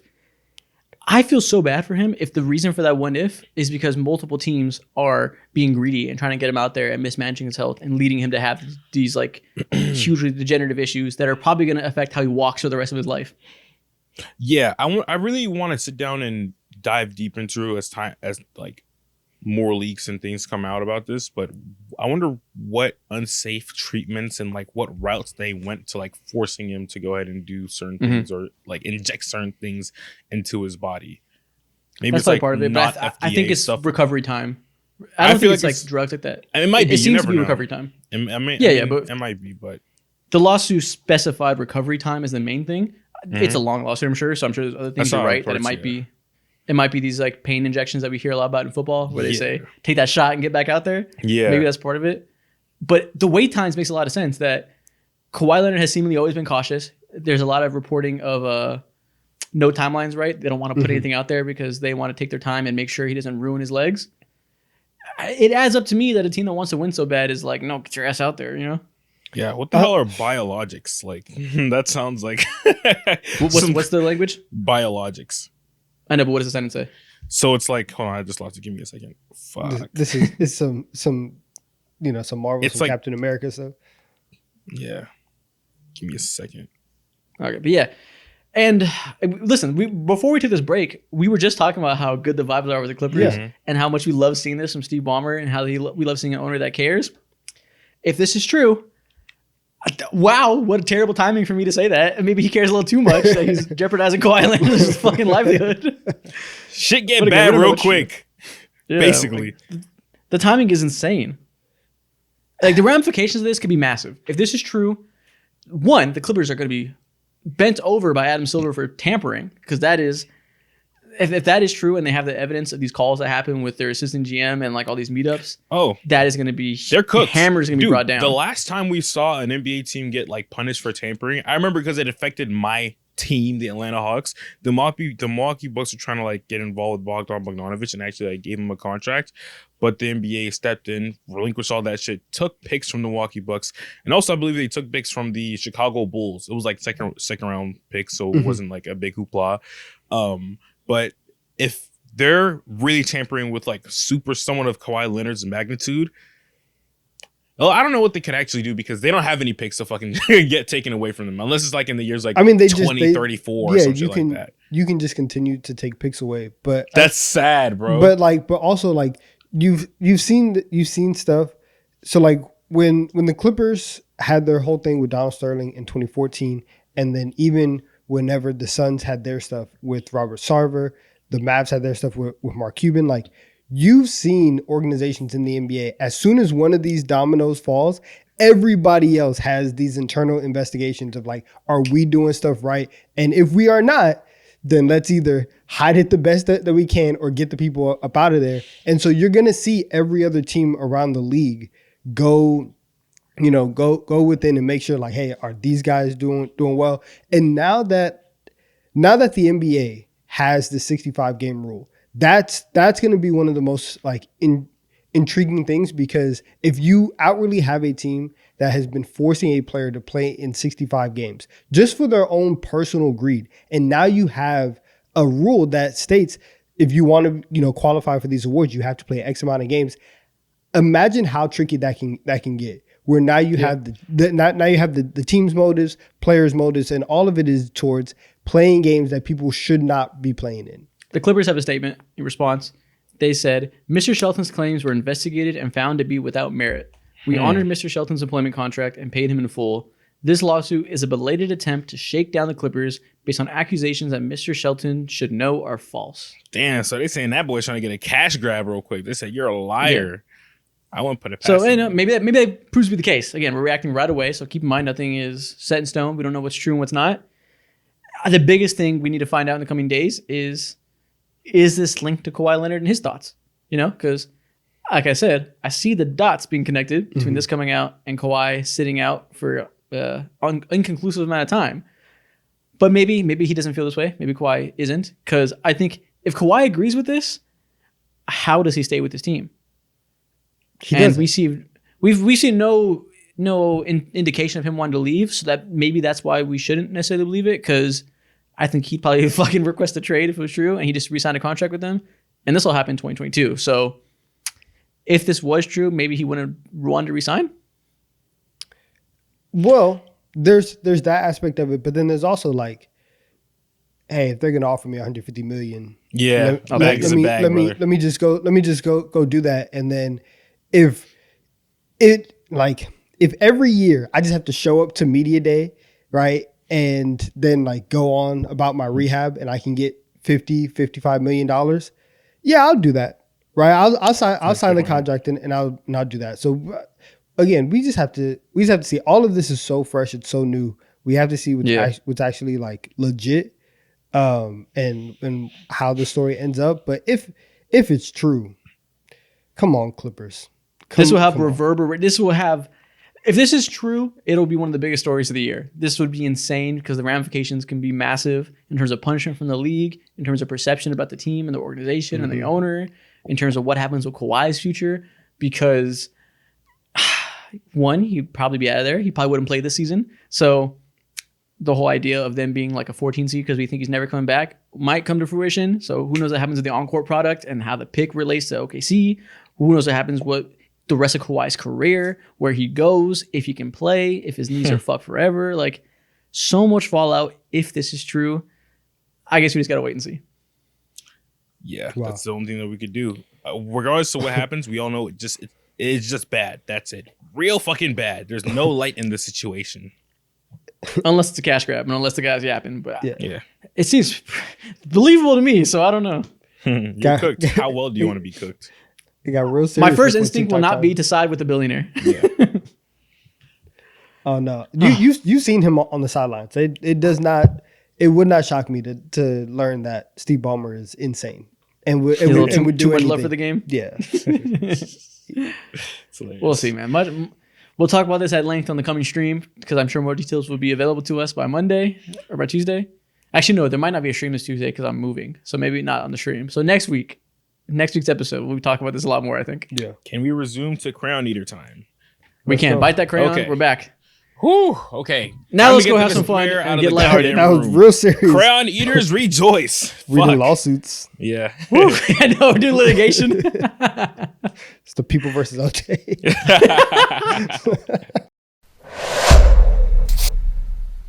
Okay. TikTok time. We're here after that crazy random serious moment. We are once again going to begin with the draft. Let's go. This is going to be a draft. Perhaps the most fun, intriguing, evenly distributed draft we've ever done. We're going to draft NBA lineups where each of us can only pick players from our favorite teams. Okay. This is very interesting. This is very limiting. There's nothing that we could do really to steal Yep. each other's picks. So Well, yes, you can, because maybe some players play for both teams. No, some teams play for the Hawks and the Knicks or the Lakers. Like, Let's see plenty what happens. possible. All right, I'm gonna get my list up. So obviously, I'm a Lakers fan. Donovan is sadly a Knicks fan, and Mo is sadly a Hawks fan. So that's going to be the team pools we have. Same rules as always. It's just all they had to do has play for that team at some point in their career, and you get the best version of them. all right, let's All roll in. right, let's go. So Donovan, where are we going with the first pick?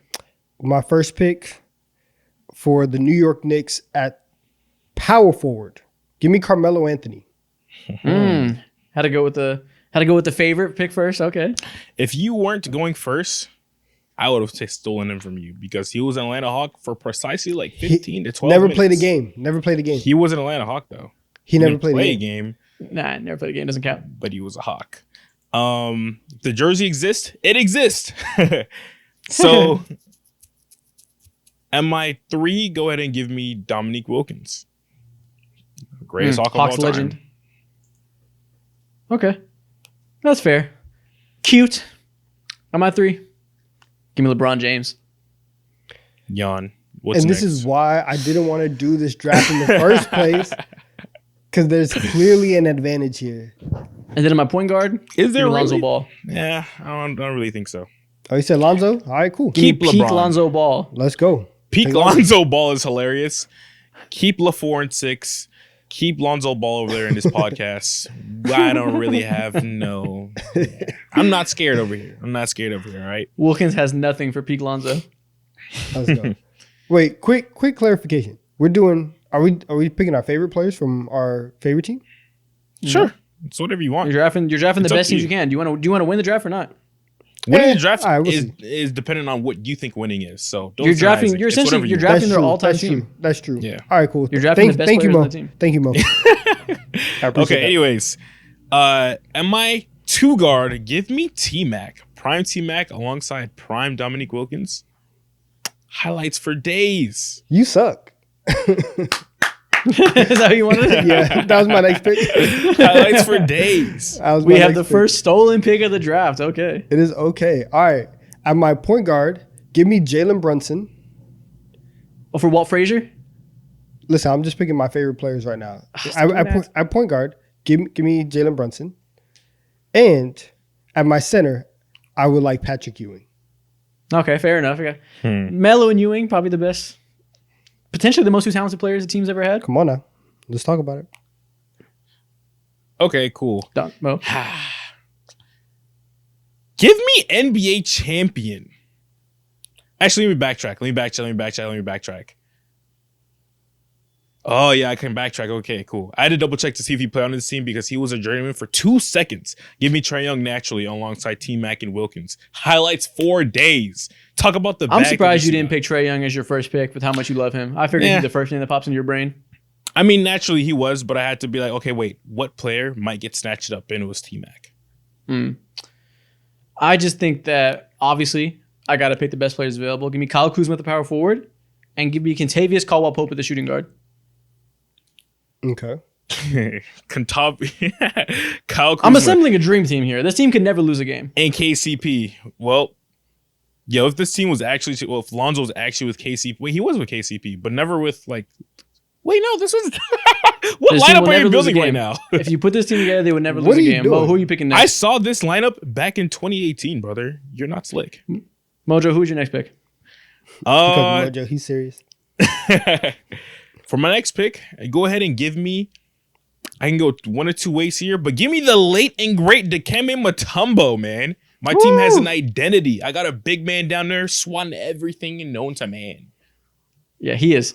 He is saving Trae Young's life defensively. Exactly. I need that wingspan. Okay. Okay. It just At takes my one 2. player for you to bounce back up through the horrendous picks that you have, Isaac. It doesn't matter. You've been That's fucking true. around the whole entire draft. I hate That's you I don't so know what much. you're fucking talking about. Watch your mouth. Respect KCP. At my 2 guard, give me Walt Frazier. Isaac Ooh, that's the Donovan? vision. Okay. Oh my god. Both of them. Putting him at the 2. And at my 3, I would like Penny Hardaway. That feels like a sell. But okay, you can have it. You can have your 3-point guard lineup. Penny Hardaway. Okay. 3-point guards, a He's jab stepping. He's 6'9" and a bucket. You're 3-point guards and 2 post 6'9" players. 6'9" and a bucket. You play the 3. I don't care what they say. You're a small forward. Like I think it's closer to 6'7", but we'll let you have it. no, he's 6'9". Mo, who are you picking? Okay. I'm gonna look So this up. so far I got Trey, T-Mac, Wilkins. There's a whole lot of buckets. And I got Mutombo. It is. Low usage guy. John Collins. there to John do his Collins. John job. Collins. John Collins. Tree Man, Rollins. don't say it. Zachary Shea. Nah. You know what? Paul Millsap. Give me someone else. Honestly, I was gonna go one Josh way. Smith. I was gonna go ahead and I should pick Vince Carter, but take him and throw him out the window. Give me Jay Smooth. Give me Josh Smith, I the called it. original highlight reel. 6'9", real fucking freight train, slamming shit on your head. Kyle Smoothma, you ain't doing nothing to me, bro. Jay Wow. Smooth, come on. The passion. Jay Smooth. The only man. way I can match that is with an interior force that's gonna send that shit into the stands. Give me JaVale McGee. Oh hell no. Oh hell yeah, no! yeah, There's you so can many beat- clips on the internet with Jay Smooth putting his nuts on JaVale McGee's chest. Look it up. I simply cannot see. So for audio listeners, my all-time Lakers team, I got Lonzo Ball, Kentavious Caldwell-Pope, LeBron James, Kyle Kuzma, and JaVale McGee. Sounds to me like an instant championship. I wish you could have saw it in real life. Get a load of this guy. Get a load of this guy. He thinks he's funny. Okay, so I got Trey Young. I have a washed T-Mac, but who was so fun. The bag was still there. Dominique Wilkins, not prime Dominique Wilkins, the one who be commentating because, you know, you need great people in your life. Jay Smooth, I don't know what he's up to these days. He's probably coaching some little league team, but I'm sure he got like 4 points and 3 rebounds in him to this day. And I got the heart and soul of Mutombo. This Nice. team Shout is out fire. At my point guard, I have Jalen Brunson. At my shooting guard, I have Walt Frazier. At my small forward, Penny Hardaway. Understand, we do have playmaking, we do have scoring, we do have defense. All in our first 3 positions. At 4, more buckets, Carmelo Anthony. At 5, more buckets and defense, Patrick Ewing. Welcome to the team. Food. I don't Jalen know. Brunson's too small. Yeah, For Jalen who? Brunson's. Post him up. KCP. He's the best. He's the best post up guard here.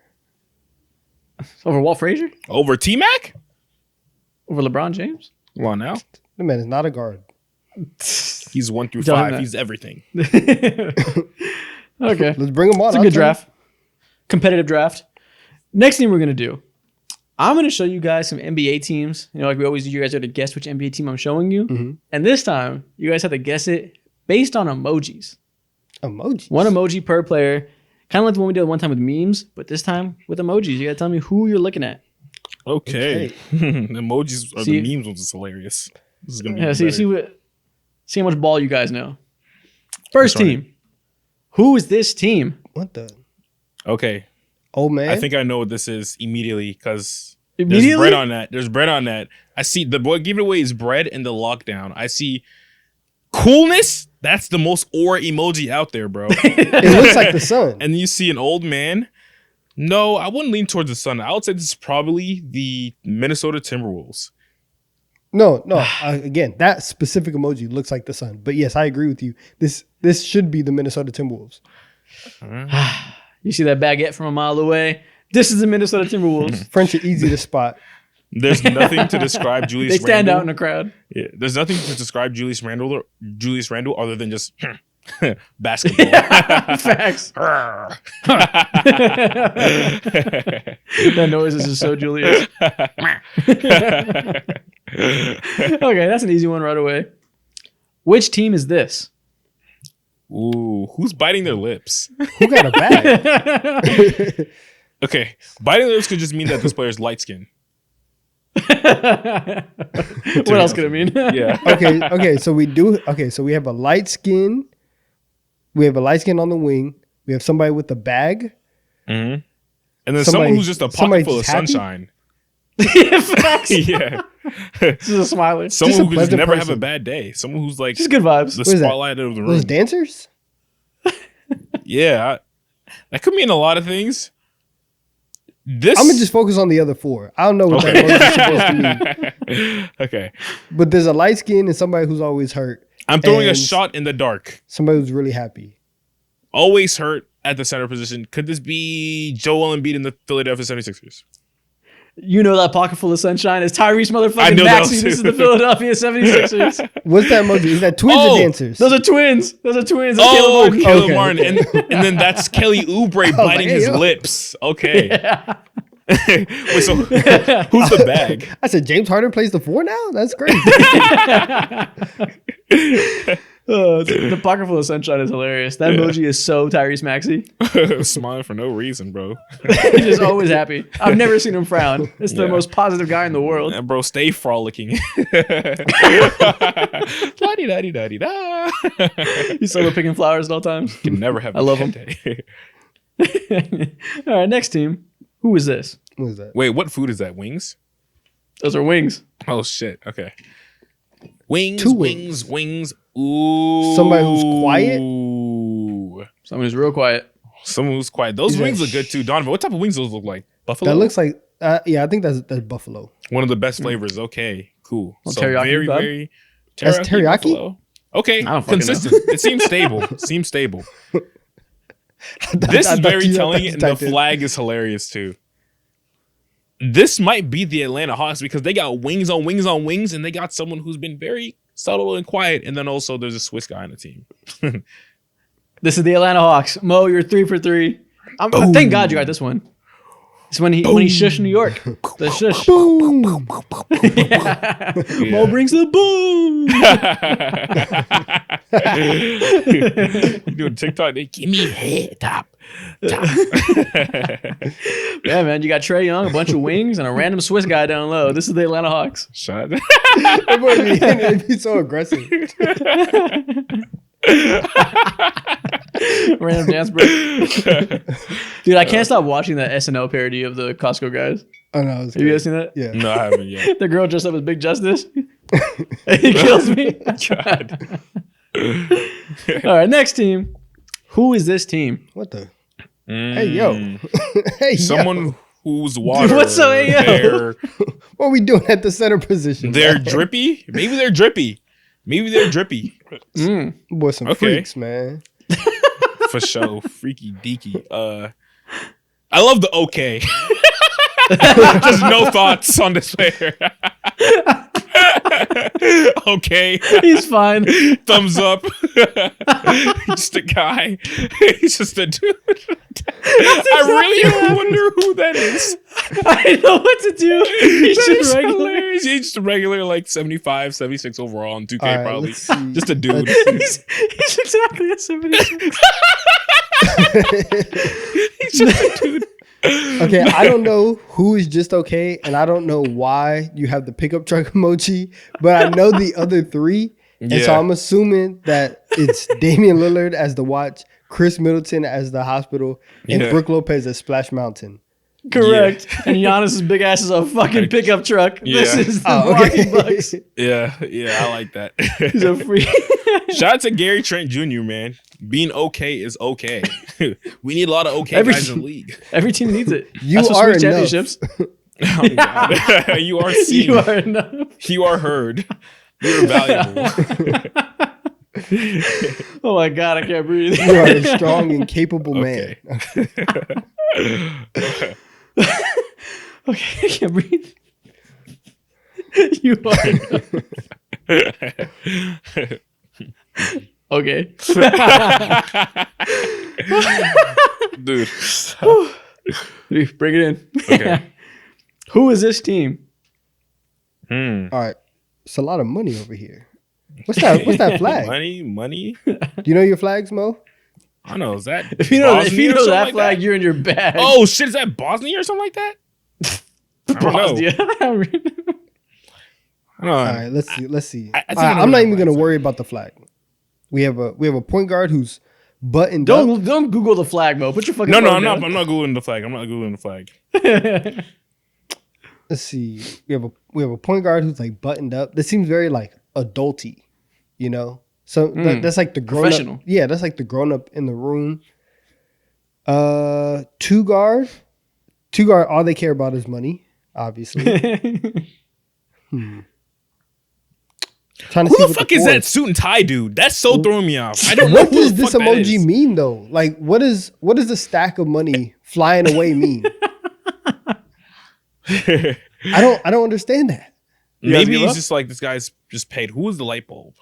I don't know. I have one guess, and the only thing that I can think of I only have is that only thing I can think of is that that's Malcolm Brogdon, the most like professional in the league, and Jordan Poole.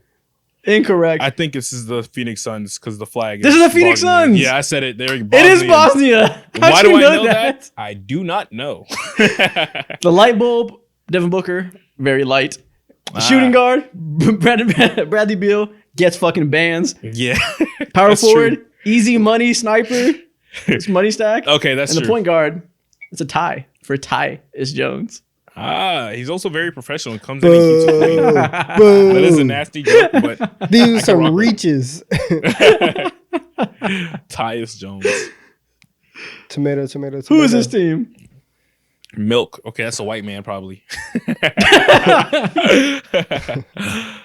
I mean, I don't know. Smiley. The way the league goes, that could be That might be anybody. the opposite. Could be anybody. That is true. Okay, swim trunks. tiger? And a tiger. That This could is- be LSU or just a Tiger. Nah, there's not that many LSU players. Unless there's not LSU. No LSU centers starting. All right. Once again, we just have a pocket full of sunshine at the 3. Somebody who's just happy all the time. Stay grinning. Okay. What does And swim somebody- trunks mean to you, Don? Somebody who's the complete opposite Yeah. at the 4. It's just like, no. It's not a fun time to be around. Okay. Not amused. Yo, you might No. get us. Yeah, this is tough because I have no leads on this one necessarily. The brightest lead that I have is like Pocket Full of Sunshine, also, and then like Milk. Maybe. Okay, the only thing that I can think of, I know Scotty Barnes be smiling, but he plays the 4 though. Oh, yeah, it's not Scotty. Yeah, I'm in the it's not blender Scotty here. Barnes. I'm in the It's not blender Scotty here. Barnes. I You guys, don't know. time's up. You guys lost. This is the New York Knicks. The Tiger, Big purr. that's a cat. Oh, The Smiler, Mikal Bridges is always grinning. OG Yeah, Anunoby yeah. shows no emotion. Short, Jalen Brunson short. Okay. Go ahead and type in Josh Hart milk into Google and see what pops up. Oh, All right, see, wow, you're now, a 2 things. disgusting guy for 2 that. things. You You're are gonna need a different emoji for that to actually convey what you want to say. I couldn't exactly show that in a TikTok. The type of milk could not be specified. Then you set us up for failure. Oh, I think there is a nursing emoji. There's I a probably baby could've showed milk, that. or there's like Yeah. a There There bottle. should be Yeah. like a bottle or something. Also, short. Oh, I should have did the bottle. Yeah. That's that Brunson emoji is not it. Okay. Okay. I couldn't Next do it. one. Dang, he Who dark. is this team?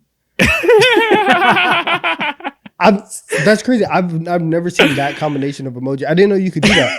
I thought you had to be light to have like the blonde Don't hair. focus on on the Listen. darkness. Listen, iOS Do I 18 focus is on the some blonde? shit. Yes. Okay, but they Okay. are black with blonde hair. Oh, One could reasonably assume that this to be the gives case. us away immediately. You got someone who's an absolute bucket. Barnhouse. You got a He said Barnhouse 3 times. yes. It's clear. By as the day. way, Barnhouse. This is Harrison Barnes, Victor Wembanyama, Jeremy Sohan, Devin Vassell, and CP3. This is the San Antonio Spurs. We got the times up emoji. Barnhouse. By the way, in case you didn't notice, Barnhouse. Bro, I haven't said Barnhouse today, but that's just a fun word to say. No, it's Barn, not. Barn. If you're still here, comment Barnhouse in all caps. And that's the last one. No, that was fun. You're an That was idiot. Barnhouse. The next thing we're gonna do, I'm gonna name 2 NBA players, and I want you guys to tell me which one you'd rather have on your team today if you had to win one single game. So Okay. a general vibe check on who's a better player today. No projecting, no what they used to be. Just one-on-one. Games on the line. Who you want? Fate of the universe on the line. Martians have the death beam pointed at Earth. Yeah, exactly. Got you. I'm locked in. There you go. First matchup: Jason Tatum or Anthony Edwards. As of now, give me Tatum. Tatum. I'll take Tatum. Ah, Yeah, it's gotta be Tatum. he's been through. People more want to get ahead of situations. themselves and push Anthony Edwards into these top 5 combos and stuff like that.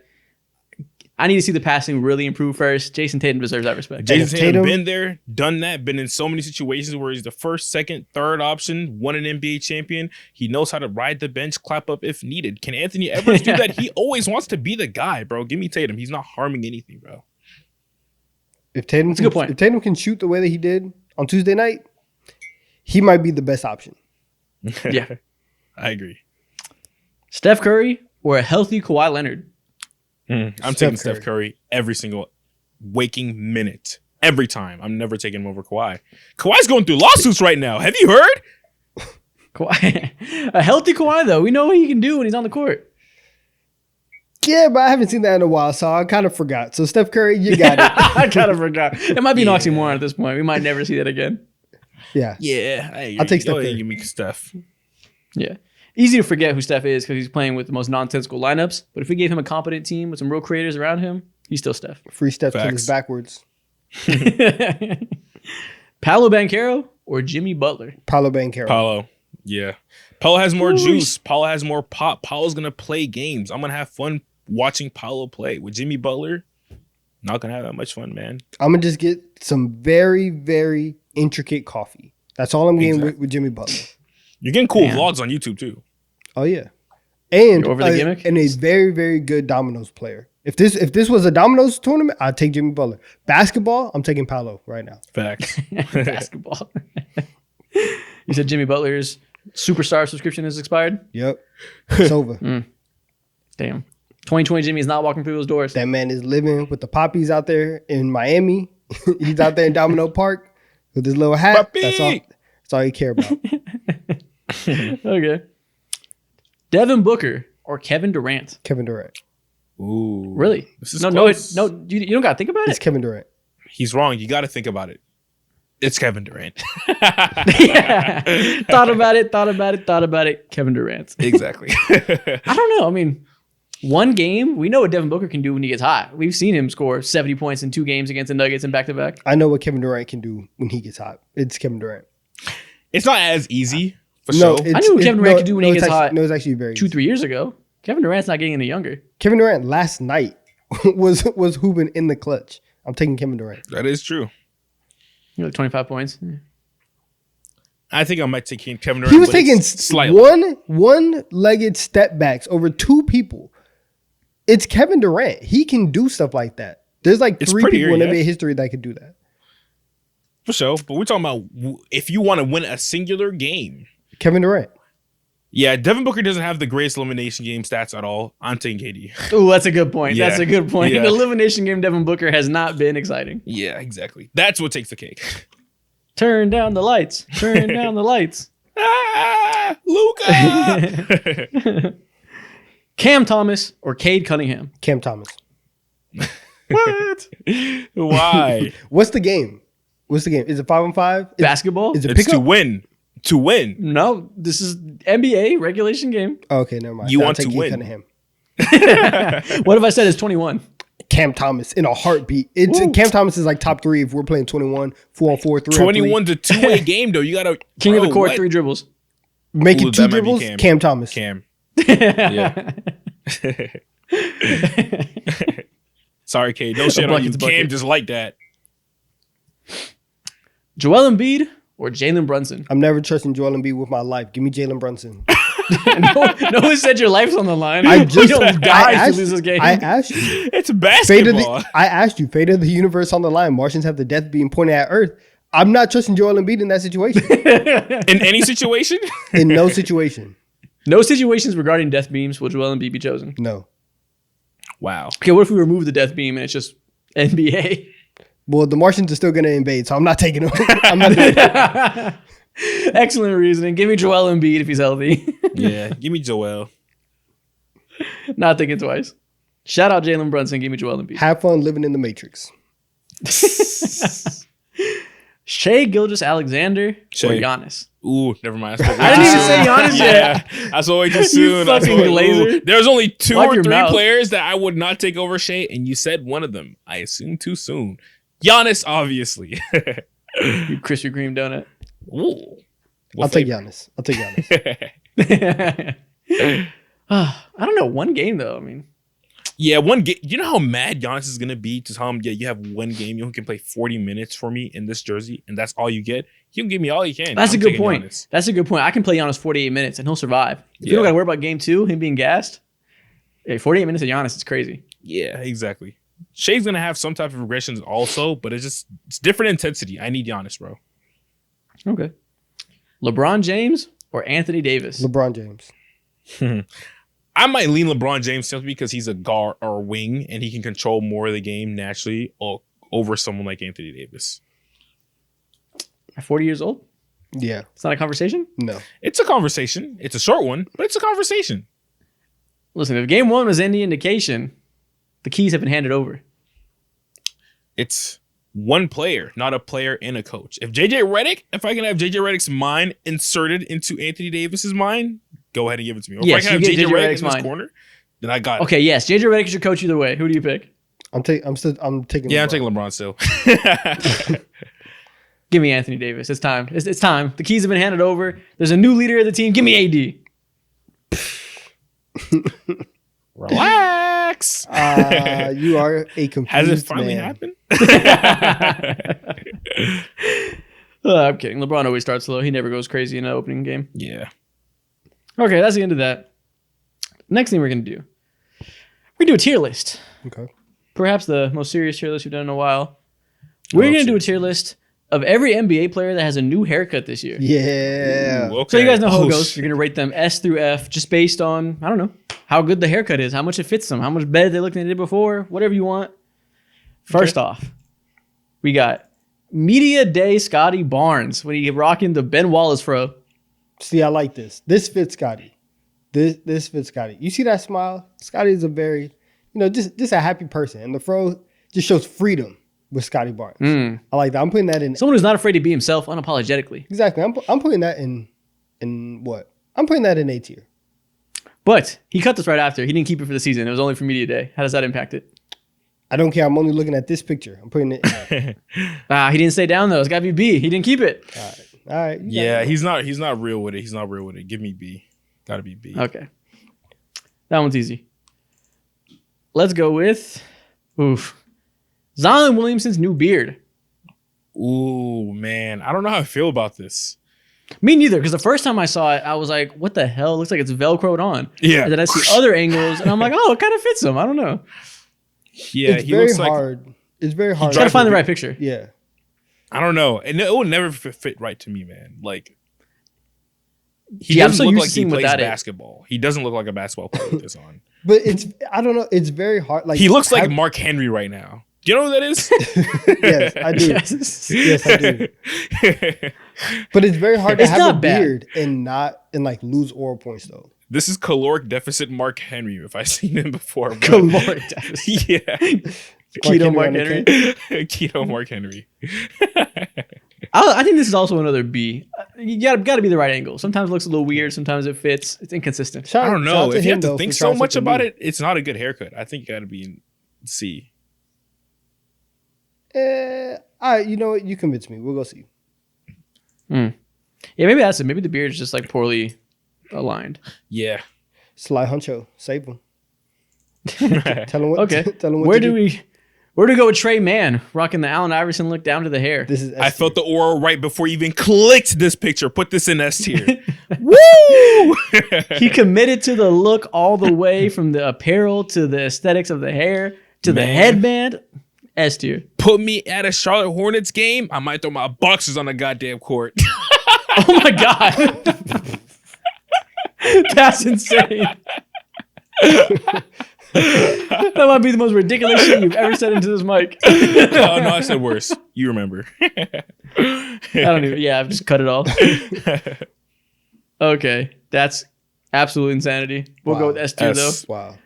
Where do we go with Tyler Hero in the buzz cut? He's transformed from one type of white boy into the other.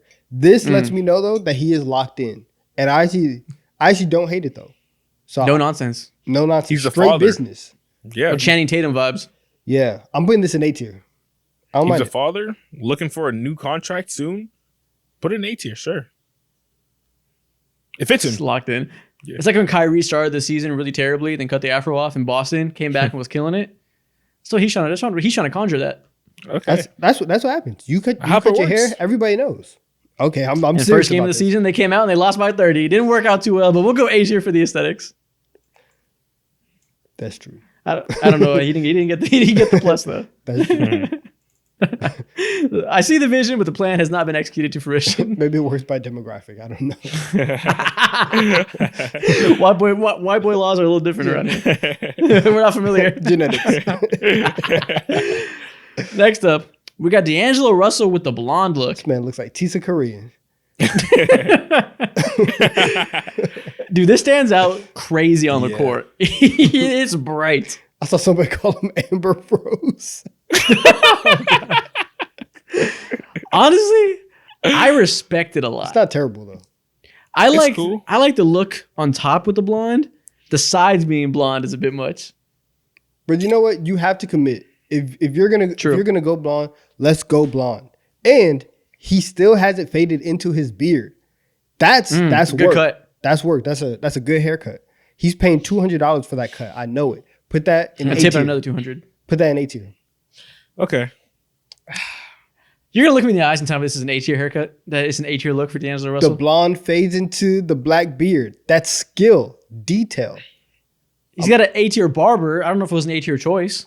Listen, barbers are pillars of the community and they do wondrous things. And based off of his work, I'm willing to pass that down to D'Angelo Russell. A good barber is a therapist. A good barber is penmanship. It's Teachers, lawyers, firemen, barbers. Like that's the way the world go that's the around. tier. a good public servant. Where are you going, Mo? I'm so conflicted about this. Like, it looks, thought of it as cool. I don't know if it was like hit. A or S. I might put it A. Damn, what the fuck? Y'all love this haircut? Yeah, it's cool. I'm gonna put it in A. It's hard. All right, I guess It's hard to I'll vote accomplish it A that look. tier. I don't know if he accomplished it. You're hating. Everybody's hating. It looks crazy. I mean, it's not terrible, but it's not great. He's just misunderstood. Yeah, Yeah, facts. Cade Cunningham with the braids. He's starting I to missed look the like J. fro. Cole. He has shades of J. Cole in him. You're right. This is just the only thing about them looks the same as their light skin. That's it. Yeah, Nah. I It's might This, put not even this the in- same type of braids. this is- J. Cole doesn't have that haircut. this is the way that the hair falls. And I'm not going to get too... I'm not going to disrespect J. Cole like that, but I see it in J. Cole right here. Okay. Put Tobias Harris next to him. I Let's see really see Jermaine. it. This is a good look. Listen, you want to make that star leap, you got to have the aesthetics to match, to mark a new era, to mark the second coming of your career, proving everybody wrong. This is a good look to match it. Okay. You want S tier? Okay. Yeah, I let's don't go know if it S could be tier. S. What? I'm S? Okay. I'm a J. Cole fan. I'm putting this in S. I'm a shake. Tobias Harris is right there. That's 2013, Jermaine. This is 2024. Actually, not. This is more like 2019. No, the fuck it Jermaine. is not. Yes, it is. Wow. 2024, Jermaine. You're gonna give me the same. He has the same little like underbite type of thing where he's like, Oh my you know what I'm God. saying? Oh, wow. Jesus. You're getting. I wasn't. good I at told this. you I wasn't trying to say it. You pushed me. No one told you to say it. Put it in S. Mo. If you had listened to me, I would have said it. Mo, where we going? Where are we going? I think I would go ahead and put this in B. It's solid. Split the difference. We're going to A once again. Cool. I like that. Where are we going? With Kai Jones and his bald head. Now, he Vintage. was bald by choice. Mm-hmm. Know what that is? That's a Joe Mazzulla special. Hmm. Locked in syndrome. That means he is about business. He's done with the nonsense. He wants to earn his contract. I like it. Let's He put it in looks- S if he's locked in. He looks like he should be like an All-American or playing on a college team in 2002. That you said S? Yeah, he's locked in. Going bald by choice in the big year of 2024? Now He kind of looks like Michael Jordan. Like it's like the same head shape. what? Like Okay. it looks Nah, vintage. nothing It like looks Michael vintage. Jordan. It looks like 1990s. You can't get on me for saying that K Cunningham looks like J. Cole in that and then say that he looks like Michael Jordan. Yeah, that's an Yeah, I outlandish mean, like pull. that Does bald not. look. He looks like he's from the '90s. Like it looks like Every it's a bald vintage looking black bald man is head. not Michael Jordan, Isaac. MJ. All right, we're not gonna do MJ. this. After what you just said about Cade Cunningham, we are not opening this Pandora's box. Y'all are the worst, homies. Nobody's ever looked less like J. Cole than Cade Cunningham. He's the least looking J. Cole light-skinned man I've ever seen. I said it's just the way that the hair falls. That's my. Now, that's if my I main These said, are thing. now, real if basketball I said, debates. If I Welcome said to that braids and dreads DD3. were the same, what would you be saying to me? I said every black man and every black hairstyle is not the same, Isaac. Exactly. This is what TD3 is If about. I conflated the two, I'd look crazy. Well, Where we going, Kai Jones? privileges. I don't know. Like, I can say some stuff. You can say some stuff. It is what We're all it is. It all different. bounces out at the end of the day. Now put this I in think- C. Tyler Hero. What? Tyler Hero cut his hair because he was locked in. I don't know if Kai Jones was as locked in whenever he cut his hair. So I'm going like C. Wow, that's so disrespectful. we're gauging the locked in level. You know how locked in you have to be to go monk mode and just like cut everything off? You don't have to Yes. be. You gotta be super locked in. I'm not gonna No, lie. yeah, you To are. go bald by choice, Yeah. you gotta be about it. You Yo. got that mental fortitude. You could be Exactly. having a bad night and then just go bald and be like, nah, I just gotta switch something up. This man was on like he was locked in that night. exactly. Shut up. This man was on 3 teams in 2 months, and you're saying he's locked Hey, in? we're going- Like, no. We're going to S tier. Shout out Kai Jones. That's Keep what I'm it. talking about, bro. Inspiring Shine the that youth. motherfucking scalp. Shit, man. You inspire me right now, Kai. Go bald. Yeah, get locked in. All right. I know you want to hit 1 million subscribers. Get locked in. All right. All right, next up, we got Jonathan Kuminga with the dyed hair. You know he's. He looks like he's trying to be Dennis Rodman for Halloween. And I'm not really rocking with it. Jeremy Sohan's influence is already starting. Shout out You want to talk about a trendsetter? to Sohan. It can't be A or S to me. He said, you Max can it be could yourself. B. It's okay. It's good luck, I'll go but it C. ain't aura. It ain't inspiration. I don't know. First, last year, he cut his hair down. Everybody was like, whoa, what did he do? And then he doubled down and made it blonde. He's just like, I don't care what you people think. I respect it. There's no edge up here, though. Yeah. There is not an edge up. That is correct. I didn't want to be the one to say it. Yeah, let's put that in C. Yeah. Okay. There we go. I was feeling more C. Or But see, does it belong in but- D? Zion has an edge up to his beard. But it's not a good one though. It is too low. It is a bad edge up. That's why the beard doesn't look quite right. All right, we'll go C tier for Jonathan Kuminga. About to get a neck beard for Zion. It's crazy. Speaking of beards, we got Trae Young growing the beard over the offseason. Shout out to Young. When I first saw this, I thought he looked kind of wild. I was just hating. It looks good. I like the beard. He looks a lot older. Yeah, He does. Bro, it's year 7 for Trae Young, which is That's insane to think about. I can't wait to see this once he shaves his head when he's old. If he has a low cut with the beard, that's gonna be a crazy look for Trae that Young. already exists. That's Derek White right now. Literally, that's Derek White right now. Nah, Trae Young is a hat guy. The hair and beard. Snapback for life. Don't you let that Yankee fitted leave your head, man. Oh man, I I would want be to put though. this in B. Good luck. Good luck. Good luck. Oh, they said good luck. Nah. Good luck. Okay, we can go B tier. I wish there was more. Not a lot of people got new haircuts this year. A lot of it was real marginal. Like MPJ got braids. It doesn't look that different. Like these are the most drastic look changes I could find. Yeah. All right. Look at that. nobody's in Mostly B? B plus. Yeah. Yeah, nothing terrible. Look at that. We got a strong lookbook this year. I think people would disagree about our placement of D-Lo and maybe put him in D or F, but isn't their fucking list now, is it? It's not. It's not. And guess what? And if they did that, it wouldn't be perfect. Okay. Next thing we're gonna do. We're gonna do the category game we've done a bunch of times before. Where I have 5 categories of players. You guys have to try to name a player from each category without saying the same name I do. Okay.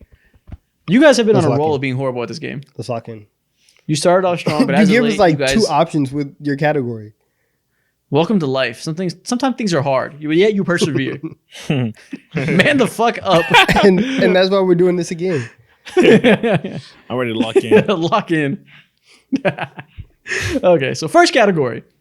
A 2024 NBA draft pick. 2024 A rookie. NBA draft pick. Okay, Yep. from this year. Okay, cool. All right. 3, 2, 1. Tyler Cole. Ron Holland. Tyler Kolek is crazy. Wow. I got Bronny James. You're safe for round We're 1. here. Phase up.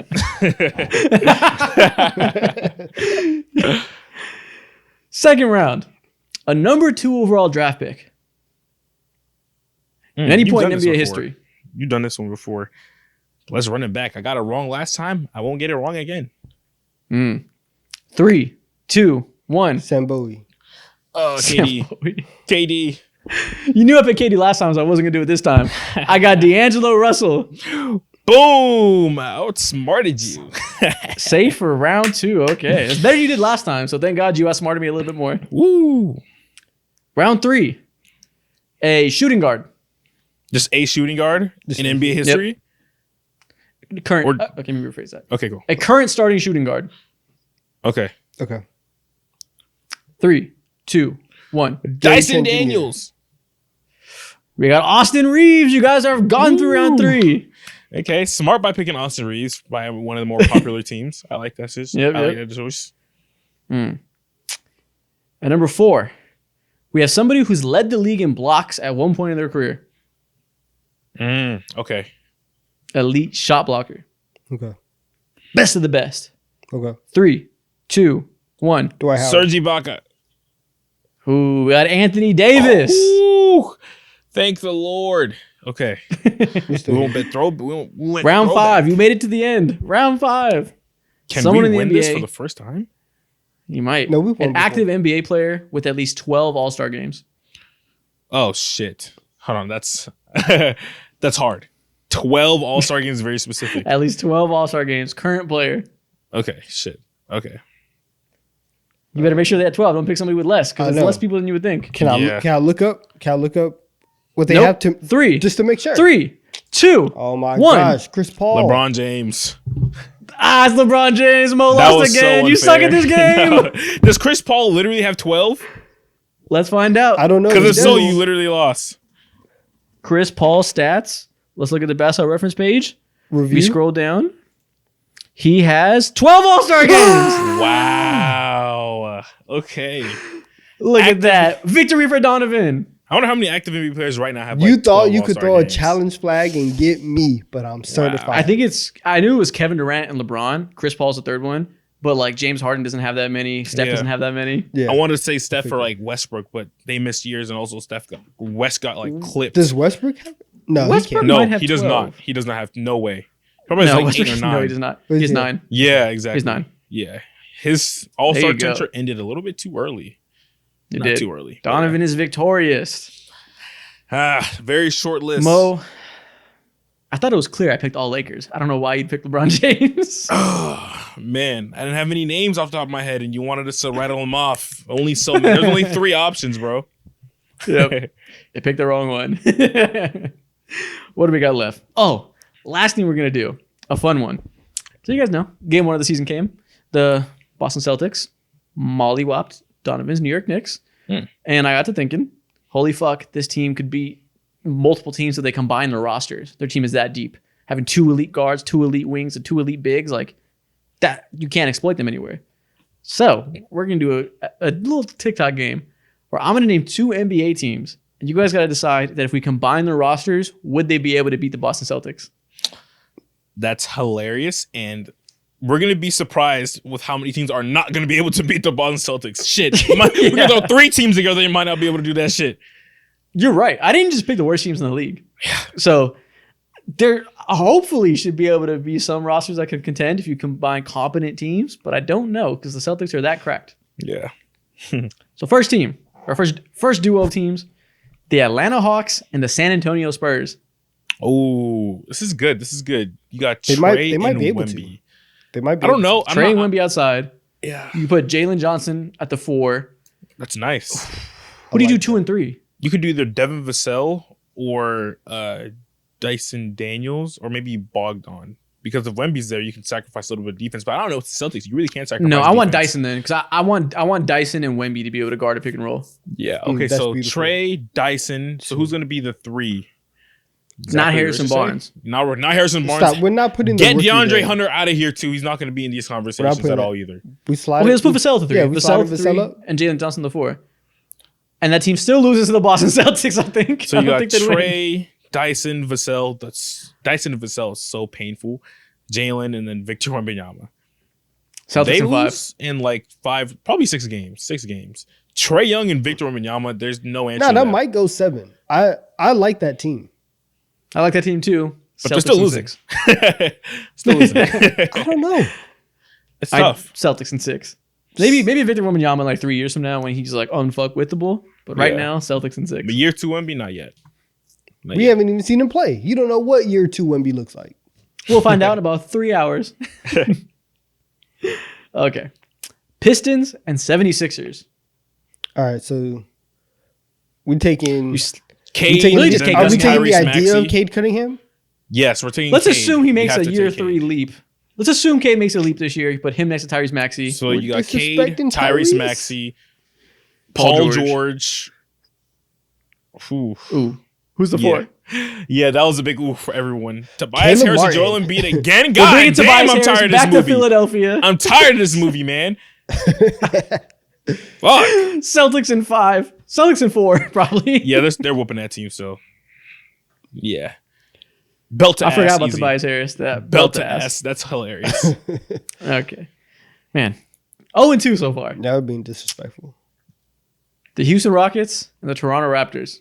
Dang, I don't even care. They lost. I I don't even want to do the thought Wait, experiment. Alfred Sengun and Scotty Barnes is fun. Then you want to put. All right, so shut your mouth. They lost. You just said Aw, fun. man. That's how you know they trash. Come on now. Bulls and Knicks. Nope. It's over. The Knicks are already close. What Can we have center? them from the Bulls? Can you want Nikola Vucevic there? I didn't say that. No. You'd What if you keep take Lonzo Ball? It takes like Zach LaVine? I don't know. It's still Jalen. over. You You get Jalen Brown. You keeping the Bulls. I mean the Knicks top 4. You might keep their whole roster. Exactly. You might keep the whole yeah. 5. That's what I'm saying. Like this is still. but the then Knicks versus the Lonzo, Celtics. but then Lonzo and Levine off the bench. No, we're not doing Nah, benches. We're starting starting fives fives. only. We're beating them. The Knicks are not beating the Boston Celtics. Point blank. It period. will happen. Would you replace Zach LaVine over Josh Hart? Maybe for spacing reasons. Yeah, but that defense is fried. Yeah. They're picking on 1, 2, and 5 are getting picked on. Yeah, that's all. I'm like, just keep the same roster. God, we can't beat the Bulls over Celtics. there.